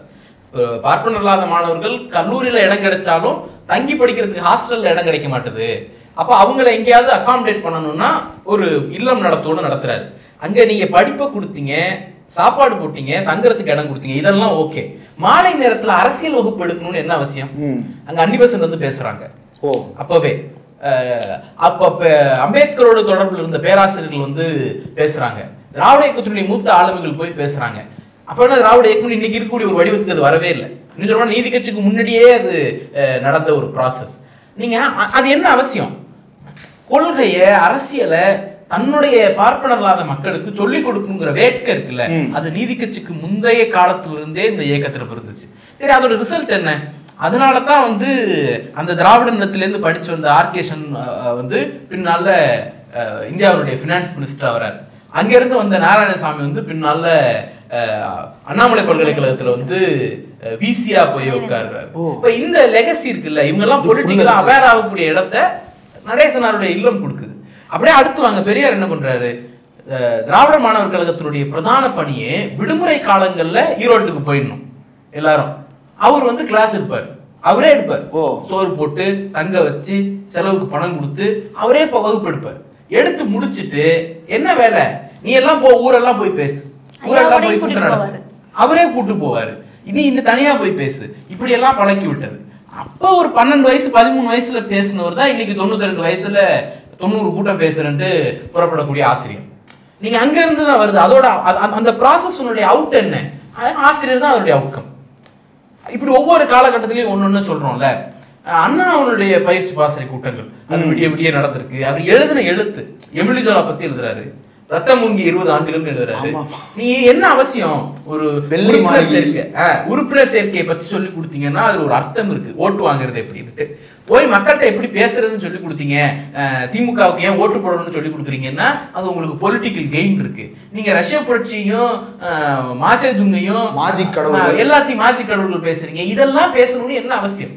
அப்ப இந்த இயக்கம் வந்து அறிவு மறுக்கப்பட்டவர்களுக்கு அறிவு கொடுத்த இயக்கம். அது வெறும் டிகிரி மட்டும் கிடையாது.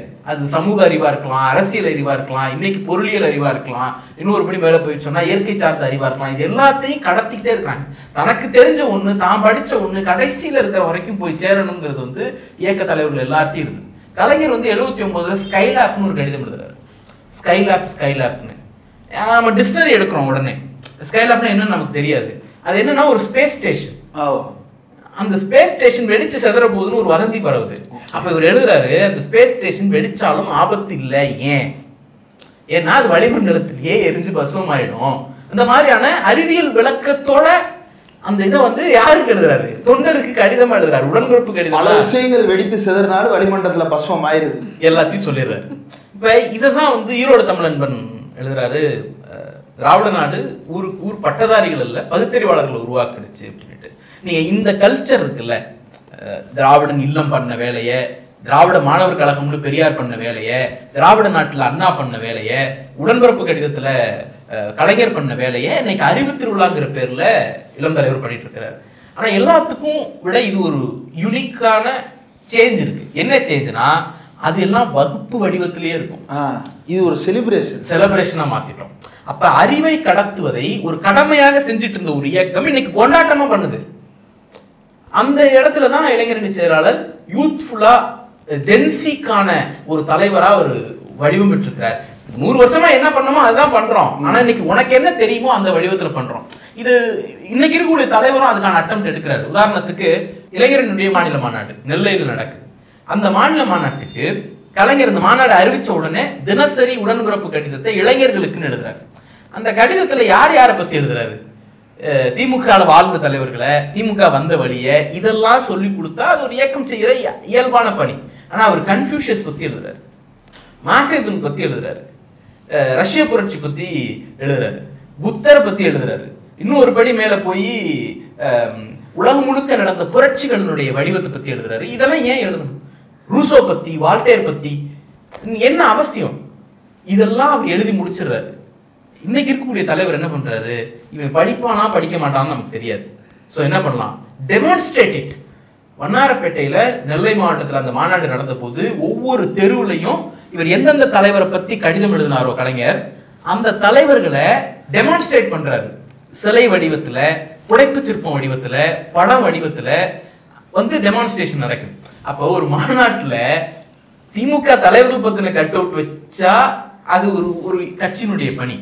கன்ஃபியூஷஸ்க்கு கட் அவுட் வச்ச மாநாடு இளைஞரனுடைய மாநாடு, ரூசோவுக்கு கட் அவுட் வச்ச மாநாடு. இப்போ இந்த விஷயங்கள்லாம் இருக்குல்ல, ஒரு காலத்துல அது கடமையா இருந்துச்சு, அப்புறம் அதை கொண்டாட்டமா கொஞ்சம் மாத்தணும். இன்னைக்கு ஒரு முழுமையான கலர்ஃபுல்லான திருவிழாவா மாத்திட்டோம். அதுதான் அறிவு திருவிழாவோட யூனிக்னஸ்ன்னு பார்க்குறேன். இல்லை, அவர் சூர்யா ஒரு லைன் ரொம்ப அழகாக சொன்னார். ஈரோடு தமிழன்பன் ஐயாவுடைய அந்த கவிதையை இது ரிவர்ஸ் ஆகுது. நம்ம சாமானியர்களை பகுத்தறிவாளர் ஆக்கணும், அதுக்கு என்ன பண்ணணும்? படிப்பு கொடுக்கணும். அப்போ படிப்பை கொடுத்துட்டோம், அவங்கள பகுத்தறிவாளர் ஆக்குறது ஒரு கட்டம் நடக்குது. திரும்ப படிப்பை கொடுக்கணும். இப்போ படிப்பை கொடுத்துட்டோம், எல்லாரும் டிகிரி ஹோல்டர்ஸ் ஆக்கிட்டோம். இப்போ திரும்ப பகுத்தறிவு கொடுக்குற வேலை வரணும். இப்போ என்ன கேட்குறாங்கன்னா, இந்த பசங்களாம் அப்படி ஆனதுக்கு நீங்கள் தானே காரணம் அப்படின்னு கேட்குறாங்கல்ல. ஃபுல் பிளேமை நம்ம எடுத்துக்க முடியாது. ஏன் எடுத்துக்க முடியாதுன்னா, தொடர் பணி நடந்துகிட்டு தான் இருந்திருக்கு. இந்த தொடர் பணியில் இப்போ நீங்கள் உட்காந்துருக்கீங்கன்னா உங்களுக்கு முன்னாடி நான் உட்காந்து தான் பேசணுன்றதெல்லாம் அரசியல் கட்சி ஆரம்பித்து சொல்லிக் கொடுக்க தேவையில்லை. தொங்கக்கூடாதுடான்றதான் அரசியல் கட்சி ஆரம்பிச்சா சொல்லி தருவோம். எனக்கு தெரியல, திராவிடர் கழக கூட்டத்துக்கு போனோடனே கமிட்டிக்கு வந்தவர்கள் எல்லாம் நாற்காலியில் அமரவும் மேலே தொங்கக்கூடாதுன்னு எப்படி எனக்கு புரியல. பள்ளிக்கூடத்துக்கு போகிறோம், பள்ளிக்கூடத்துக்கு போனீங்கன்னா சேர்ல தானே போய் உட்காருவோம். மேசை மீது யாரும் ஏறி அமரக்கூடாது அப்படின்னு அனௌன்ஸ்மெண்ட்டோடய ஸ்கூலுக்குள்ள கூட்டிட்டு போவாங்க.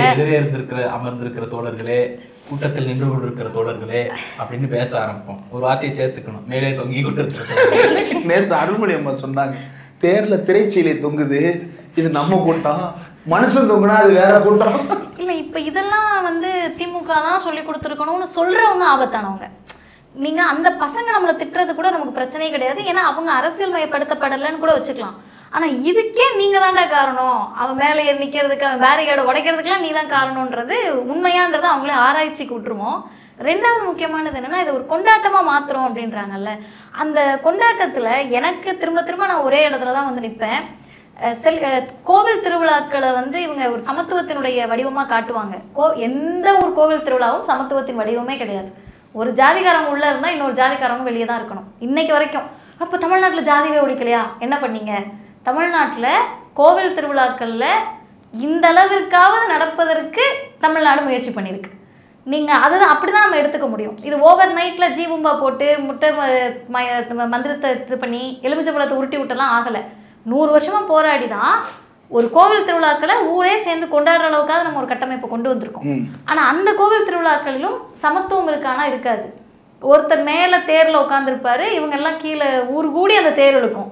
தேர் சாமிக்கு இழுத்தா கூட ஒரு நியாயம் விட்டுருப்பான், அவள் இழுக்க மாட்டான், உட்காந்துருப்பாங்க உள்ள. நம்ம ஆட்கள் இழுக்கிறப்ப எப்போ சாமி உட்காந்துருக்காரு, நீ இறங்குப்பானாதான் சொல்லியிருந்துருக்கணும். குறைந்தபட்சம் உன்னையும் நான் ஏன் சேர்த்து இழுக்கணும்னு கேட்டிருக்கணும். ஆனால் அறிவு திருவிழா என்னன்னு கேட்டால் எல்லாத்தையுமே உடைச்சு சமத்துவத்தை பேசுகிறோம். அதுதான் மாற்று பண்பாடுன்றோம். நீ இங்கே எந்த ஒரு மேலே கீழேன்னு இருக்கக்கூடாது. இவர் சொன்னார் பாருங்க, 9 துணை செயலாளர்களும் இறங்கி வேலை பார்த்தாங்க அப்படின்னு சொல்லிட்டு. கடுகடுன்னு இருந்திருக்கணும்ல. ஆமாம், நமக்கெல்லாம் போனோம், பேசணும், வந்துட்டோம், அவ்வளோதான் நம்ம வேலையாக இருந்துச்சு. வேலை பார்த்துருக்காங்க. இருக்கக்கூடிய இளம் பேச்சாளர்கள் எல்லாம் இங்கே ரூம் போட்டு தங்கியிருக்காங்க, தங்கி நிகழ்ச்சிக்கு வராங்க. அது ஏதோ ஒரு பெரிய ஹோட்டல்ல ரூம் போட்டு தங்க வச்சிருக்காங்க. புக் ஃபேருக்கு வந்து ஸ்டால் போட்டவங்களுக்குமே தனியா அறை கொடுத்துட்டாங்க. அந்த பிள்ளைங்க வந்து இளம் பேச்சாளர்கள் போய் புக் ஸ்டாலை பார்க்குறாங்கல்ல, அதை இவங்க எப்படி வடிவமைச்சிருக்காங்கன்னா, முதல்ல வந்து கொஞ்சம் பேர் உட்காடுறாங்க, அப்புறம் புக் ஸ்டாலுக்கு போகிறாங்க, திரும்ப அடுத்த அமர்வுக்கு வராங்க. இப்போ இவங்க எல்லாருக்கும் அடுத்து நேற்று இன்ஸ்ட்ரக்ஷன் கொடுக்குறாரு, நீ என்னத்தெல்லாம் கேட்டியோ அதெல்லாம் போயிட்டு ஒரு திருமுனை கூட்டம் போட்டு பேசணுன்றாரு எலெக்ஷனை வச்சுட்டு. இப்போ ஐயா பெரியார் வந்து நீங்கள் என்கிட்ட வகுப்புக்கு வந்த பசங்கள்லாம் வாங்கன்னு சின்ன பசங்களெல்லாம் கூட்டிகிட்டு போவாராம் கூட்டத்துக்கு. திடீர்னு இவங்க வேறு ஊர் கூட்டத்தில் மாட்டிக்கிட்டு திரும்ப வர்றதுக்கு காசு இருக்காலாம். ஃபோன் பண்ணுவாங்களாம் அங்கேருந்து, ஐயாவுக்கு கூப்பிட்டா மணி ஆர்டர் தானே. அப்போ அதை எடுத்து அனுப்புறதுக்கு வாய்ப்பு இருக்கணும்ல. கூப்பிட்டு அந்த தோழர்கள் யாராவது புலம்ப ஆரம்பிச்சாங்கன்னா, முதல்ல இரு நான் காசு அனுப்புகிறேன், நீ வந்துரு, இந்த இடத்துக்கு வந்துரு, அப்புறம் நம்ம எதனாலும் பார்த்துக்கலான்னு சொல்லி அனுப்பிச்சி விடுவாராம். ஆசிரியர் அந்த செய்தியை சொல்லியிருக்காரு. அப்படி ஆசிரியர் போய் ஒரு ஊரில் மாட்டிக்கிறாரு. கடிதம் எழுதிடுறாங்க, கூட்டத்துக்கு வாப்பான்னு போயிடுறாரு. கூட்டம் நடக்கலை. ஏன் நடக்கலைன்னு சொல்லலை, நீ வராதுன்னு சொல்லலை, திரும்ப எந்த தகவலும் இல்லை. சிறுவராக போய் உட்காந்துருக்காரு அந்த ஊரில். திரும்ப என்ன பண்ணுறதுன்னு தெரியல. ஐயாவுக்கு தகவல் தெரிவிக்க வைக்கிறாங்க. ஐயா திரும்ப காசு அனுப்பி ஊர் வந்து சேர்றாங்களாம். அதே போல தான் இவங்க இப்போ சொல்கிறப்ப நாங்கள் இதெல்லாம் டெமான்ஸ்ட்ரேட் பண்ணி திமுக காட்டுச்சுன்றாங்கல்ல. இந்த டெமான்ஸ்ட்ரேஷன் அப்படின்றது இந்த இயக்கத்தினுடைய வடிவம். ஒன்று தியரி நம்மளை மாதிரி பேசிக்கிட்டே இருக்கிறது, இன்னொன்று டெமான்ஸ்ட்ரேஷன். அந்த ரெண்டாவது வடிவத்தை அண்ணன் உதயநிதி கையில் எடுத்திருக்காரு. நான் எப்படி இருக்கணும் அப்படி தானே நீ இருப்பேன்றது இருக்குல்ல. பெரியார் வந்து கடவுள் இல்லைன்னு சொல்லி 95 வயசு வாழ்ந்துட்டாரு, கடவுள் இல்லைன்னு சொல்ல பயப்படாதுன்னு சொல்கிறோம்ல. நேற்று சிவகங்கையில் போய் ஐயா ராமசுப்பையா அவருடைய பிறந்தநாள் 116வது ஆண்டு நிகழ்ச்சியில் கருப்பு டிஷர்ட் போட்டுட்டு பேசுறாரு. 2-3 நாளா கண்டினியூஸா கருப்பு டிஷர்ட். முதல்ல நான் டிஷர்ட் போட்டதை விமர்சிச்சாங்கல்ல, நம்ம அதவே நம்ம கொண்டாடணும். இப்படிதான் இருக்கணும்ன்ற ஒரு மரபை உடைப்பதற்கே ஒரு தைரியம் வேணும்ல. பெரியார் லுங்கி கட்டினதும் இவர் டிஷர்ட் போட்டது. இதை நம்ம சொன்னோம்னு வச்சுக்கோங்க, ஐயாவுக்கு நீரா நீ உங்களை சொல்றியா அப்படின்னா கரெக்ட் பாயிண்ட்டுக்கு வந்துட்டீங்க. அடுத்த லீடுக்கான பாயிண்ட்டுக்கு வந்துட்டீங்க. இப்போ 2 பேருமே நீங்கள் பேசும்போது போட்டி போட்டுக்கொண்டு பேரலல்ஸ் ட்ராப் பண்ணிட்டே இருந்தீங்க. இப்போ நீங்கள் வந்து திராவிட இயக்கத்தின் திமுகவின் முந்தைய தலைவர்களுடைய செயல்பாடுகளோடு ஒரு பேரலல்ஸை ட்ராப் பண்ணி நீங்கள் வந்து திராவிடர் கழகத்து தலைவர்களுடைய திராவிட இயக்கம் பற்றி தாங்க 2 பேரும். சரி 2 பேரும் ஓகே ரைட். நான் தான் வெளியே 2 பேருமே அந்த இயக்க முன்னோடிகளுடைய இதை டிராப் பண்ணிக்கிறேன். ஒரே நிமிஷத்துல நிறைய ஆயிட்டீங்க. 3 பேர் உட்கார்ந்து பேசலாம். ஐயா இப்படிலாம் நான் பாலிடிக்ஸ் பண்ண. இதுல வந்து ரொம்ப ஷாக்கிங்காக இருந்தது என்ன அப்படின்னா, நான் பார்த்த வரைக்கும் மேடையில் வந்து புகழுரைகள் அதிகமாக இல்லை. பொதுவாக புகழுரைகள் பொது கட்சி கூட்டம், அதுவும் வந்து மாநாடு, கிட்டத்தட்ட மாநில மாநாட்டுக்கு நிகரான ஒரு புதிய செயல்பாட்டை முன்னெடுத்திருக்கிறாங்க. புகழுரைகள் வந்து விண்ணை பிளந்திருக்கணும், ஆனால் அவ்வளவுலாம் இல்லை. எல்லாருமே வந்து நேரம் கட்டுப்பாடு, அப்புறம் வந்து தலைப்பு கட்டுப்பாடு எல்லாத்துக்கும் உட்பட்டு கொஞ்சம் புகழ்ந்தான், கொஞ்சம் பெரும்பான்மை கருத்தான் பேசணும். ஆனால் ஏவா வேலு அவர்கள், அமைச்சர் அன்பில் மகேஷ் பொய்யாமொழி அவர்கள், அப்புறம் அமைச்சர் KN நேரு அவர்கள், இவங்களெல்லாம் வந்து மேடையில வந்து உதயநிதி அவர்களை வந்து பயங்கரமாக புகழ்ந்து பேசியிருக்காங்க. நம்ம கூட அந்த வேலையை செய்யல. 4 பேர் பேசுனது நம்ம போட்டோமா எடுத்து? இல்ல, அற்புதமான ஒரு எடிட் அது. மும்பை அது என்னன்னா, ஆக்சுவலா இதை யார் ஆர்ஜினேட் பண்றாங்கிறது இருக்கு. முதல்ல எனக்கு தெரிஞ்ச வரைக்கும் பெரியார் படத்தை டிபியில் வச்சுட்டு இருக்கக்கூடிய ஒரு ஐடி தான் இதை இனிஷியேட் பண்ணுது. இப்போ சமீபமாக வந்து பெரியாரை வந்து பரப்புவதற்கு குத்தகைக்கு எடுத்திருப்பது வந்து இந்த அவங்க தான், புதிய கட்சி தான், தாவேகா தான் அப்படின்னு கிளைம் பண்ணக்கூடிய ஒரு ஐடி தான் இதை இனிஷியேட் பண்ணுது. நம்ம அடிப்படையில் பெரியாரை பயன்படுத்துறதுக்கு வந்து அறிவு நேர்மை ரொம்ப முக்கியம். யார் வேணா யாரை வேணா பயன்படுத்தலாம், அவருடைய வழிவந்தவர்னு சொல்லலாம், விமர்சிக்கலாம், எல்லாம் நான் ஒத்துக்கிறேன், அதெல்லாம் மாற்றுக்கிறது இல்லை. ஆனால் பெரியாரை பின்பற்றுறேன் அப்படின்னு சொல்லக்கூடியவங்களுக்கு எது இருக்கணுமோ இல்லையோ அறிவு நேர்மை முதல்ல இருக்கணும். மற்றதெல்லாம் தான் அப்புறம்தான். ஏன்னா அவர் அளவுக்கு அறிவு நேர்மையோடு செயல்பட்ட ஒரு தலைவர் வந்து இந்த நிலப்பரப்புலேயே கிடையாது. அவ்வளவு அறிவு நேர்மை மிக்கவர் பெரியார். நீங்க அவரை பின்பற்றுறேன்னு சொல்லிட்டு அவர் படத்தை வந்து டிபியில் வச்சுட்டு என்ன பண்றீங்க, ஏவா வேலு அவர்கள் இதை சொன்னாரு, KN நேரு அவர்கள் இதை சொன்னாரு, அன்பில் மகேஷ் அவர்கள் இதை சொன்னாரு அப்படின்னு ஒரு பட்டியல் போடுறீங்க. இந்த 3 பேர் நிகழ்ச்சிக்கே வரல. அதுல நேரண்ணன் கூட பேசவே இல்லை. ஆமா, நிகழ்ச்சிக்கு கூட நேரண்ணன் வந்தாங்க, பார்வையாளரா உட்காந்துட்டு புறப்பட்டு போயிட்டாங்க. இவங்க யாரும் மேடையில் பேசவே இல்லை. இதை வந்து இவர் எழுதுறாரு. இன்னொருத்தர் ஒரு கட்சியினுடைய பொறுப்பாளராக இருக்கக்கூடியவர், அவர் வீடியோ எடுத்து போடுறாரு. என்ன அதை வந்து இது 2மே நடக்காது.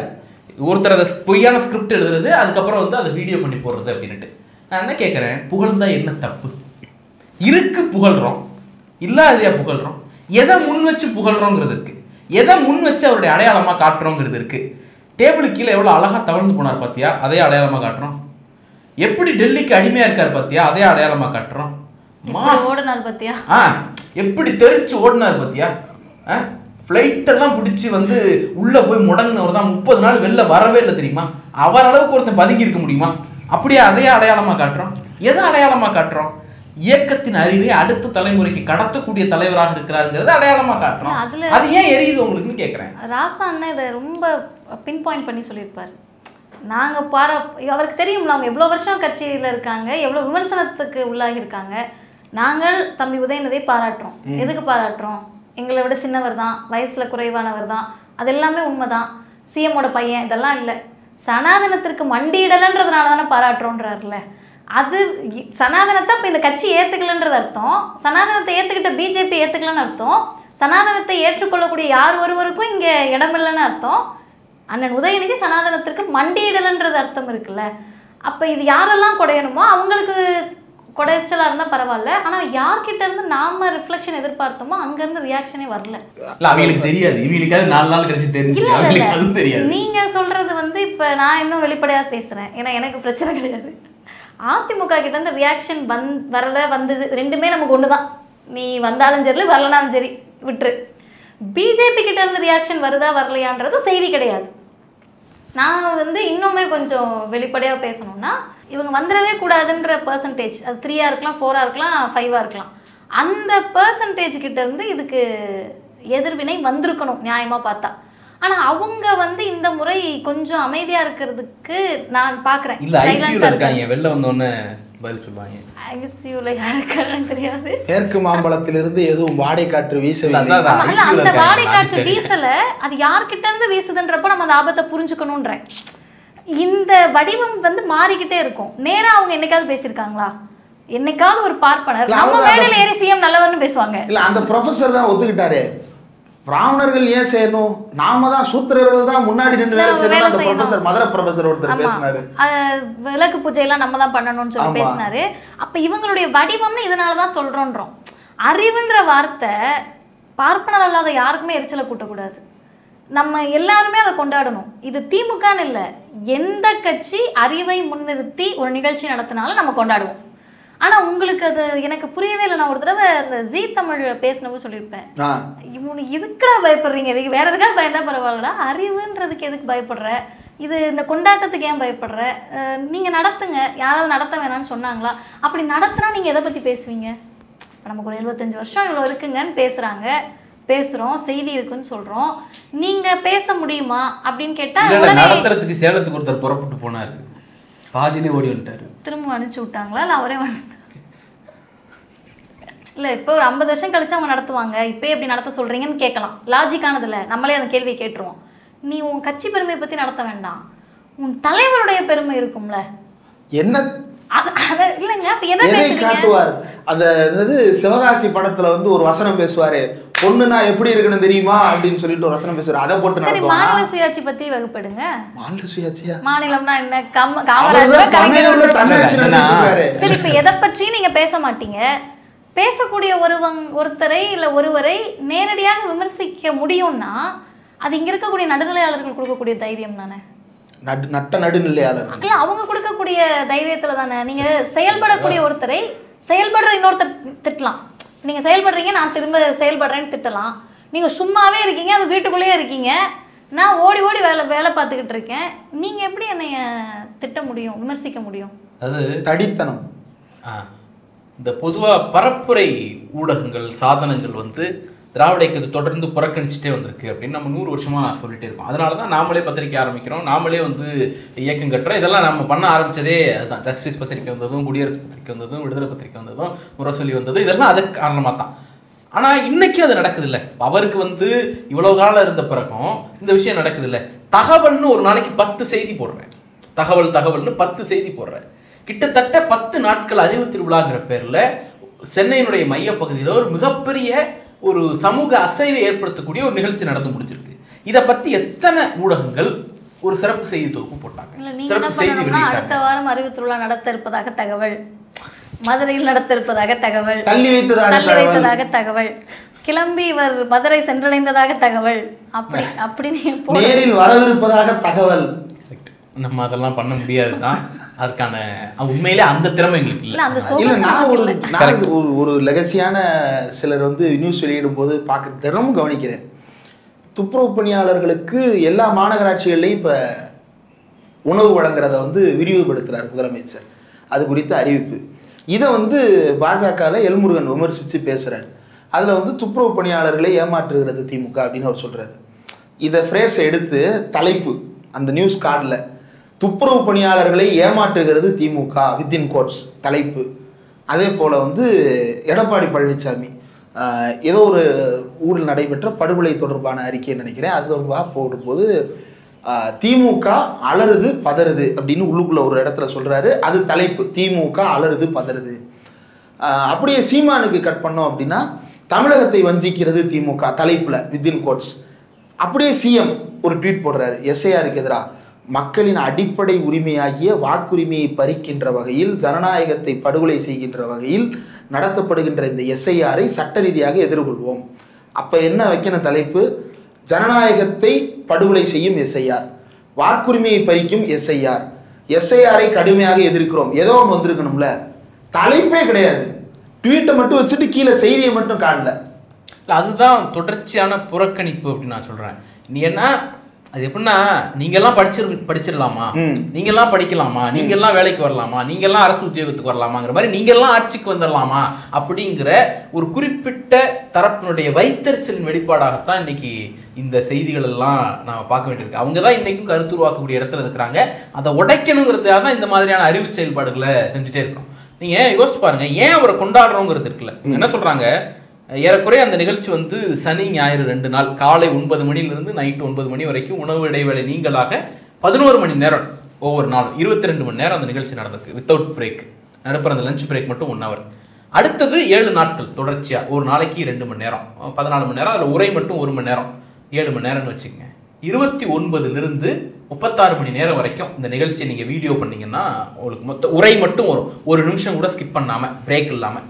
இந்த 36 மணி நேரத்துல அவர் மீதான புகழுரைகள்னு இவர் இளம் தலைவர் மீதான புகழுரைகள்னு இவங்க கட் பண்ணி போடுறாங்கல்ல, 4 நிமிஷம் கூட. அப்போ ஒரு 36 மணி நேரத்துல உனக்கு 4 நிமிஷம் கண்டென்ட் தான் எடுக்க முடியுது. அந்த புகழுரையும் வெற்று புகழுரை கிடையாது. ஜெகத்தை ஆண்ட அம்மா, இதய தெய்வம், புரட்சி தெய்வம் அம்மா, அதாவது சட்டமன்றத்தில் கேள்வி எழுப்பணும்னு வச்சுக்கோங்க, அந்த கேள்வி வந்து ஒரு வரி இருக்கும், 30 வரி அம்மா அம்மா அம்மா அம்மா அம்மா அம்மான்னு இருக்கும். அந்த மாதிரியான புகழுரைகள் இல்லை. இன்னைக்கும் செய்தி தொடர்பு காட்சி ஊடகங்களுக்கு வந்து உட்கார்ந்துக்கூடியவர்கள் தமிழ்நாட்டு முதலமைச்சர் தான் திமுக ரெப்ரசன்டேட்டிவ் சொல்றோம், இல்ல கழக தலைவர்னு சொல்றோம். புரட்சி தமிழர் அப்படித்தானே ஆரம்பிக்கிறீங்க. அது உங்களுக்கு புகழுரையா தெரியல. அண்ணாமலை மீது நீங்க வச்ச பிம்பங்கள் எதுவுமே புகழுரையா தெரியல. கொள்கை வழியில ஒருத்தர் நடக்கிறார், அதனால இந்த கொள்கையை அடுத்த தலைமுறைக்கு கேரி பண்ணிட்டு போறதுக்கு ஒரு லீடர் வந்துட்டாருன்னு ஒருத்தர் வந்து கோட் பண்ணி ஆதாரபூர்வமா நிறுவுறது இருக்குல்ல, அது உங்களுக்கு வைத்தறிச்சலை கலப்புது அப்படின்னா நாங்க திருப்ப செய்யணும். ஏன்னா பொதுவாகவே இந்த மூமெண்ட் வந்து நிகழ்வுகளை, வரலாற்று நிகழ்வுகளை தருணங்களா, நினைவில் இருக்கக்கூடிய தருணங்களா மாற்றுறதுல சக்சஸ்ஃபுல் பண்ண ஒரு கட்சி திமுக. பெஸ்ட் எக்ஸாம்பிள் அண்ணா நூற்றாண்டு விழா. அண்ணா நூற்றாண்டு விழாவுக்கு தமிழ்நாடு முழுக்க எல்லா ஊர்லயும் அண்ணா மறுமலர்ச்சி திட்டத்தின் கீழ் நூலகம் கட்டுறாரு கலைஞர். ஆமா, இன்னைக்கு அந்த நூலகங்கள் அண்ணா நூற்றாண்டு நினைவை பகிர்ந்துட்டு இருக்கு. சென்னையில இருக்கக்கூடிய அண்ணா நூற்றாண்டு நூலகம் இன்னைக்கும் அண்ணா நூற்றாண்டுங்கிற அந்த தருணத்தை நினைவுல வச்சிருக்கு. நூலகம் அப்படிதான் இருந்தது. எல்லா ஊர்லயும் பேச்சு போட்டி, கட்டுரை போட்டி நடத்தினாங்க. அந்த தருணம் இன்னைக்கு இருக்கு. இதெல்லாம் பொதுமக்களுக்கு ஒரு அரசா செய்யறது. கட்சி என்ன பண்ணுச்சு தெரியுமா? இளைஞரணியை கூப்பிட்டு தமிழ்நாடு முழுக்க ஒவ்வொரு ஆண்டும் அண்ணா பிறந்த நாளை ஒட்டி பேச்சு போட்டி, கட்டுரை போட்டி, கவிதை போட்டி நடத்துன்னு உத்தரவு போட்டாங்க. இளைஞரணி நடத்த தொடங்கியது. நான்லாம் அந்த பேச்சு போட்டிலேருந்து கட்சிக்குள்ள வந்தவன் தான். அப்பா கிளையில செயலாளராக இருந்தாங்க. அதெல்லாம் இருந்தாலும் கட்சிக்குள்ள அதிகாரப்பூர்வமா வந்ததுங்கிறது அந்த பேச்சு போட்டி மூலமா தான். அப்ப அது ஒரு தருணம், ஒரு நூற்றாண்டுங்கிற ஒரு நிகழ்வை ஒரு நினைவில் இருக்கும் தருணமா, வரலாற்று தருணமா மாத்திட்டோம். கலைஞர் நூற்றாண்டு இன்னைக்கு தமிழ்நாடு முழுக்க ஸ்ட்ரக்சர் அடைப்பு இருக்கிறோம், ஒரு அரசா அதை செஞ்சிருக்கிறோம். கட்சி என்ன பண்ணுச்சு? இளைஞரணி சார்பா 200 பேச்சாளர் ரெக்ரூட் பண்ணி கொடுத்துச்சு. தமிழ்நாடு முழுக்க ஒவ்வொரு ஊர்லயும் கிளைக்கு கலைஞர் நூற்றாண்டு நூலகத்தை கட்டியிருக்கோம் இளைஞரணி சார்பா. இப்ப இந்த தருணத்தை உருவாக்கி இருக்கிறோம். அதே போல கட்சி 75 வருஷத்தை கடக்குது. அந்த தருணத்தை எப்படி கொண்டாடுறது? அறிவு திருவிழாங்கிற ஒரு புதிய முன்னெடுப்பை எடுத்துக்கிறோம். அண்ணாவுக்கு பிறந்த நாள் வருது, பெரியாருக்கு பிறந்த நாள் வருது, கட்சிக்கு பிறந்த நாள் வருது, முப்பெரும் விழான்னு ஒரு ஈவெண்ட்டை நடத்து, அதுல விருது கொடு. அப்ப இந்த மாதிரியான நிகழ்வுகளையும் தருணங்களையும் நினைவில் இருக்கக்கூடியவற்றையாக மாற்றி காட்டின மூமெண்ட்டு, அந்த லெகசியையும் இன்னைக்கு இருக்கக்கூடிய இளந்தலைவர் கேரி பண்ணியிருக்கிறார் அப்படின்னு தான் பார்க்க வேண்டியிருக்கு. ஏன் எங்க அப்பாவுக்கு வந்து பொதுவாகவே திமுக வீட்டில் போன தலைமுறை இருக்கிறாங்கல்ல, அவங்கெல்லாம் என்ன பண்ணுவாங்கன்னா நோண்டிகிட்டே இருக்கிறது.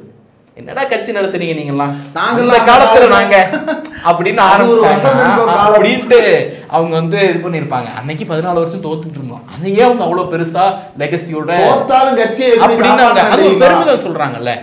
இது அந்த தலைமுறைக்கான நினைவு தருணங்கள், அந்த தலைமுறைக்கான உணர்ச்சி தருணங்கள். எனக்கு நான் என்ன சொல்ல முடியும்? அப்ப நான் எங்க அப்பா ஃபோன் போட்டு அந்த நிகழ்ச்சி நடக்கும்போது இந்த மாதிரி அறிவித்துள்ள விஷயம் டிவியில் பார்த்துட்டு அதே டைலாக மாற்றி சொல்றாரு, என்னடா கட்சி நடத்துறீங்க அப்படிங்கிறாரு.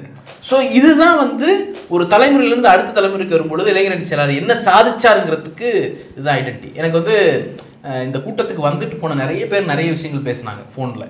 அதில் வந்து சந்திரசேகர்னு நினைக்கிற ஒரு தலைமை கழக பேச்சாளர் தென்காசி மாவட்டத்திலேருந்து அவர் ஃபோன் பண்ணி, இப்போ நாங்கள்லாம் வந்து 90களில் நன்னன் ஐயா வந்து புத்தகம் அனுப்பி பயிற்சி வகுப்பு நடத்துவார் திமுக சார்பு, அஃபிஷியலாகவே நடத்தணும். நன்னன் ஐயாவும் போஸ்டல் எஜுகேஷன்ல திராவிட இயக்க வரலாறு நடத்தணும். இன்னைக்கு திராவிட பள்ளி நடத்துற மாதிரி. ஆமா, அதை போஸ்டல் எஜுகேஷன்ல நடத்தணும். இது திராவிடர் கழகத்துல ராமநாதன் ஐயாவை இதா வச்சு நடத்துனாங்க. அதாவது அதை விரிவுபடுத்துறப்போ திமுக முரசொலி மாறன் அவர்கள் அதை முன்னெடுத்து அப்புறம் வந்து நன்னன் ஐயா வந்து சிலபஸ் ஃப்ரேம் பண்ணி புக் அச்சடிச்சு போஸ்டல் எஜுகேஷன் நடத்தி எக்ஸாம் நடத்தி சர்டிஃபிகேட் கொடுத்துருக்கோம். நான் அந்த சர்டிஃபிகேட் வாங்கினவன் தம்பி, எங்களுக்கு அப்படி பயிற்சி நடந்துச்சு அப்படின்னாரு. இப்போ நீ அவருக்கு ஒரு இன்சிடென்ட் இருக்குல்ல, அப்போ எங்கே நாங்கள் சொல்லுவோம்ல 2 நாள் அறிவு திருவிழா நடந்துச்சு. இனி ஒவ்வொரு ஆண்டும் ஒரு பனிக்காலத்தினுடைய தொடக்கத்தில் இரவு நேரங்களில் வந்து ஒரு அறிவு திருவிழாவில் உட்காந்துட்டு பறை இசையை கேட்டுட்டு திராவிட இயக்க வரலாறை கேட்டுட்டு போயிட்டு வந்து உட்காந்துருப்போம் அப்படிங்கிறது இருக்குல்ல. இதெல்லாம் கொண்டாட்டமான தருணமாக அறிவு செயல்பாட்டை கொண்டாட்டமாக மாற்றின இடத்துலையும் போன தலைமுறை எதையெல்லாம் கம்பீரமாக சொல்லிட்டு இருந்தாங்களோ அதை நாங்களும் சொல்ல முடியுங்கிற இடத்துலையும் இன்னைக்கு இளைஞரணி செயலாளர் மிகப்பெரிய வெற்றியை பெற்றிருக்கிறார். இன்னொன்று நவம்பர் ஒத்துழைத்ததுன்றது ரொம்ப மகிழ்ச்சியான ஒரு விஷயம். அந்த முதல் 16 நாட்களில் நவம்பரின் ஒத்துழைப்பு எனக்கு ரொம்ப இதாக இருந்தது. என்ன அப்படின்னா, நீங்கள் எனக்கு அறிமுகமானதும் நான் உங்களுக்கு அறிமுகமானதும் ஒரு கலைஞர் ரசிகர்னோ அல்லது வந்து பெரியார் ரசிகர்னோ நம்ம அறிமுகமான. எனக்கு தெரிஞ்சு நம்ம முதல்ல 2019 உங்களுக்கு நான் கால் பண்ணேன். 2020 தொடக்கம் பெருங்காமநல்லூர் படுகொலை பற்றி. ஆமாம், அதுக்கு முன்னாடி ஒரே ஒரு பேட்டி எடுத்திருக்கேன், அவ்வளோதான். ஒரு பேட்டி எடுத்திருக்கோம், அது மட்டும்தான். அதுக்கு முன்னாடி நான் அவரோட வீடியோ பார்த்துருக்கேன். திராவிட பொருளாதாரம் பற்றி பேசியிருப்பீங்க, ரொம்ப பழசு, 2018. அப்போ பார்த்துங்க அவர் என்ன வயசில் அதை பேசியிருக்கிறாருன்னு பாருங்க. அப்போலாம் ஆச்சரியமாக இருக்கும். நம்மலாம் வாழ்க்கையே வீணடிச்சிட்டோம் போல, இப்படி பேசுறாப்ல படிக்கல போல. இன்னைக்கு திராவிட இயக்க இன்டெலெக்சுவல்ஸ்ல ஊடக இன்டெலெக்சுவல் சூப்பர் ஸ்டார் நீங்க. ஐயா அதெல்லாம் இல்லைங்கய்யா, ரொம்ப ஆச்சரியமா இருக்கும் பல விஷயங்கள் பேசுற. அப்புறம் ஒரு நாள் திடீர்னு எப்படின்னு தெரியல, திடீர்னு ஒரு நாள் கால் பண்ணேன். கிட்டத்தட்ட ஒரு 1.5 மணி நேரம் 2 மணி நேரம் பெருங்காமநல்லூர் கலவரம், கைரேகை சட்டம், சீர்மரபினர் இது, அந்த ஹாஸ்டல்ஸ் எப்படி வந்துச்சு, இன்னைக்கு என்ன 50-60 வயசுக்காரங்க பேசுற மாதிரி 50-60 வயசுல கூட இதெல்லாம் பேசல, அதெல்லாம் பேசிட்டு இருந்தோம். அப்புறம் நீங்களுமே அப்படிதான் மேடைகளில் பார்த்து அதுக்கப்புறம் வந்து ஊடகத்தில் இருக்கிறதுனால பேட்டிகள் கேட்கறதுக்காக பேச ஆரம்பிச்சு அப்புறம் அப்படியே அறிமுகமாகி வயதினராக இருந்தாலும் கூட அந்த திராவிட இயக்க பாணியில் அண்ணான்னு என்னை வந்து வயதானவராக ஆக்கிட்டாரு. ஆனால் பல பேர் இன்றைக்கு பார்த்து நான் பல இடங்களுக்கு கூட்டம் போகும்போதும் சரி, சின்ன சின்ன பசங்க ஒரு 7 வயசு பிள்ளைங்க 8 வயசு பிள்ளைங்கள்லாம் வந்து நாங்கள் பெரியார் பெருநெருப்பு கூட்டம் நடத்த ஆரம்பித்தோம், சென்னையில் நடத்துகிறோம். அதுக்கப்புறம் குளத்தூர் மணி அண்ணன் டேக் ஓவர் பண்ணிட்டாரு. அவர் வந்து தமிழ்நாடு முழுக்க அந்த கூட்டங்களை நடத்தி நீங்கள் வாங்க கெஸ்ட்டாக வாங்க அப்படின்னு கூட ஆரம்பிச்சோம். ரொம்ப மகிழ்ச்சி. அப்படி ஈரோட்டில் கூட்டம் நடக்குது, அங்கே போய் நிற்கிறோம். ஒரு 7 வயசு குழந்தை ஒரு அம்மா நேராக வந்தாங்க. நான் உங்களை பார்த்துருக்கேன், நீங்கள் பேசுகிறது பிடிக்கும் அப்படின்னு சொல்லுவாங்கன்னு சொல்லிட்டு நம்ம அப்படின்னு எதிர்பார்த்து நிற்கும்போது அவங்க குறுக்கு போகுது, மதித்தோழர் வரலையா, ஏன் அவங்கள நீங்கள் கூட்டத்துக்கு கூப்பிட்றதில்ல, நாங்கள் கூப்பிட்றதில்லன்னு இல்லைங்க, அவங்களுக்கு நேரம் இருக்கணும் அப்படின்னு சொல்லிட்டு அதுக்கப்புறம் அவங்க பெரியார் பெருநெருப்பு கூட அந்தளவுக்கு ஒரு பக்கம் நீங்கள் இன்னொரு பக்கம் அவங்க தொடர்ந்து திராவிட இயக்கம் எல்லா பக்கமும் ஒரு பெருக்கெடுத்து அறிவை பாய்ச்சி கொண்டிருக்கிறது. ரொம்ப மகிழ்ச்சியான ஒரு தருணமாக இருந்தது அந்த விழாவில் வந்து நம்ம எல்லோரும் கலந்து கொண்டது. அதே போல் இந்த நேர்காணல் தனித்தனியாக 2 பேரையும் பிடிக்க முடியாத ஒரு சூழலில் 2 பேரையும் ஒன்றாக ஒரே நேர்காணல்ல ஒரே உரையாடல்ல சந்திக்கின்ற வாய்ப்பும் உருவானதற்கு யாருக்கு நன்றி சொல்றது? அனைவருக்கும் நன்றி. நன்றி. நன்றி.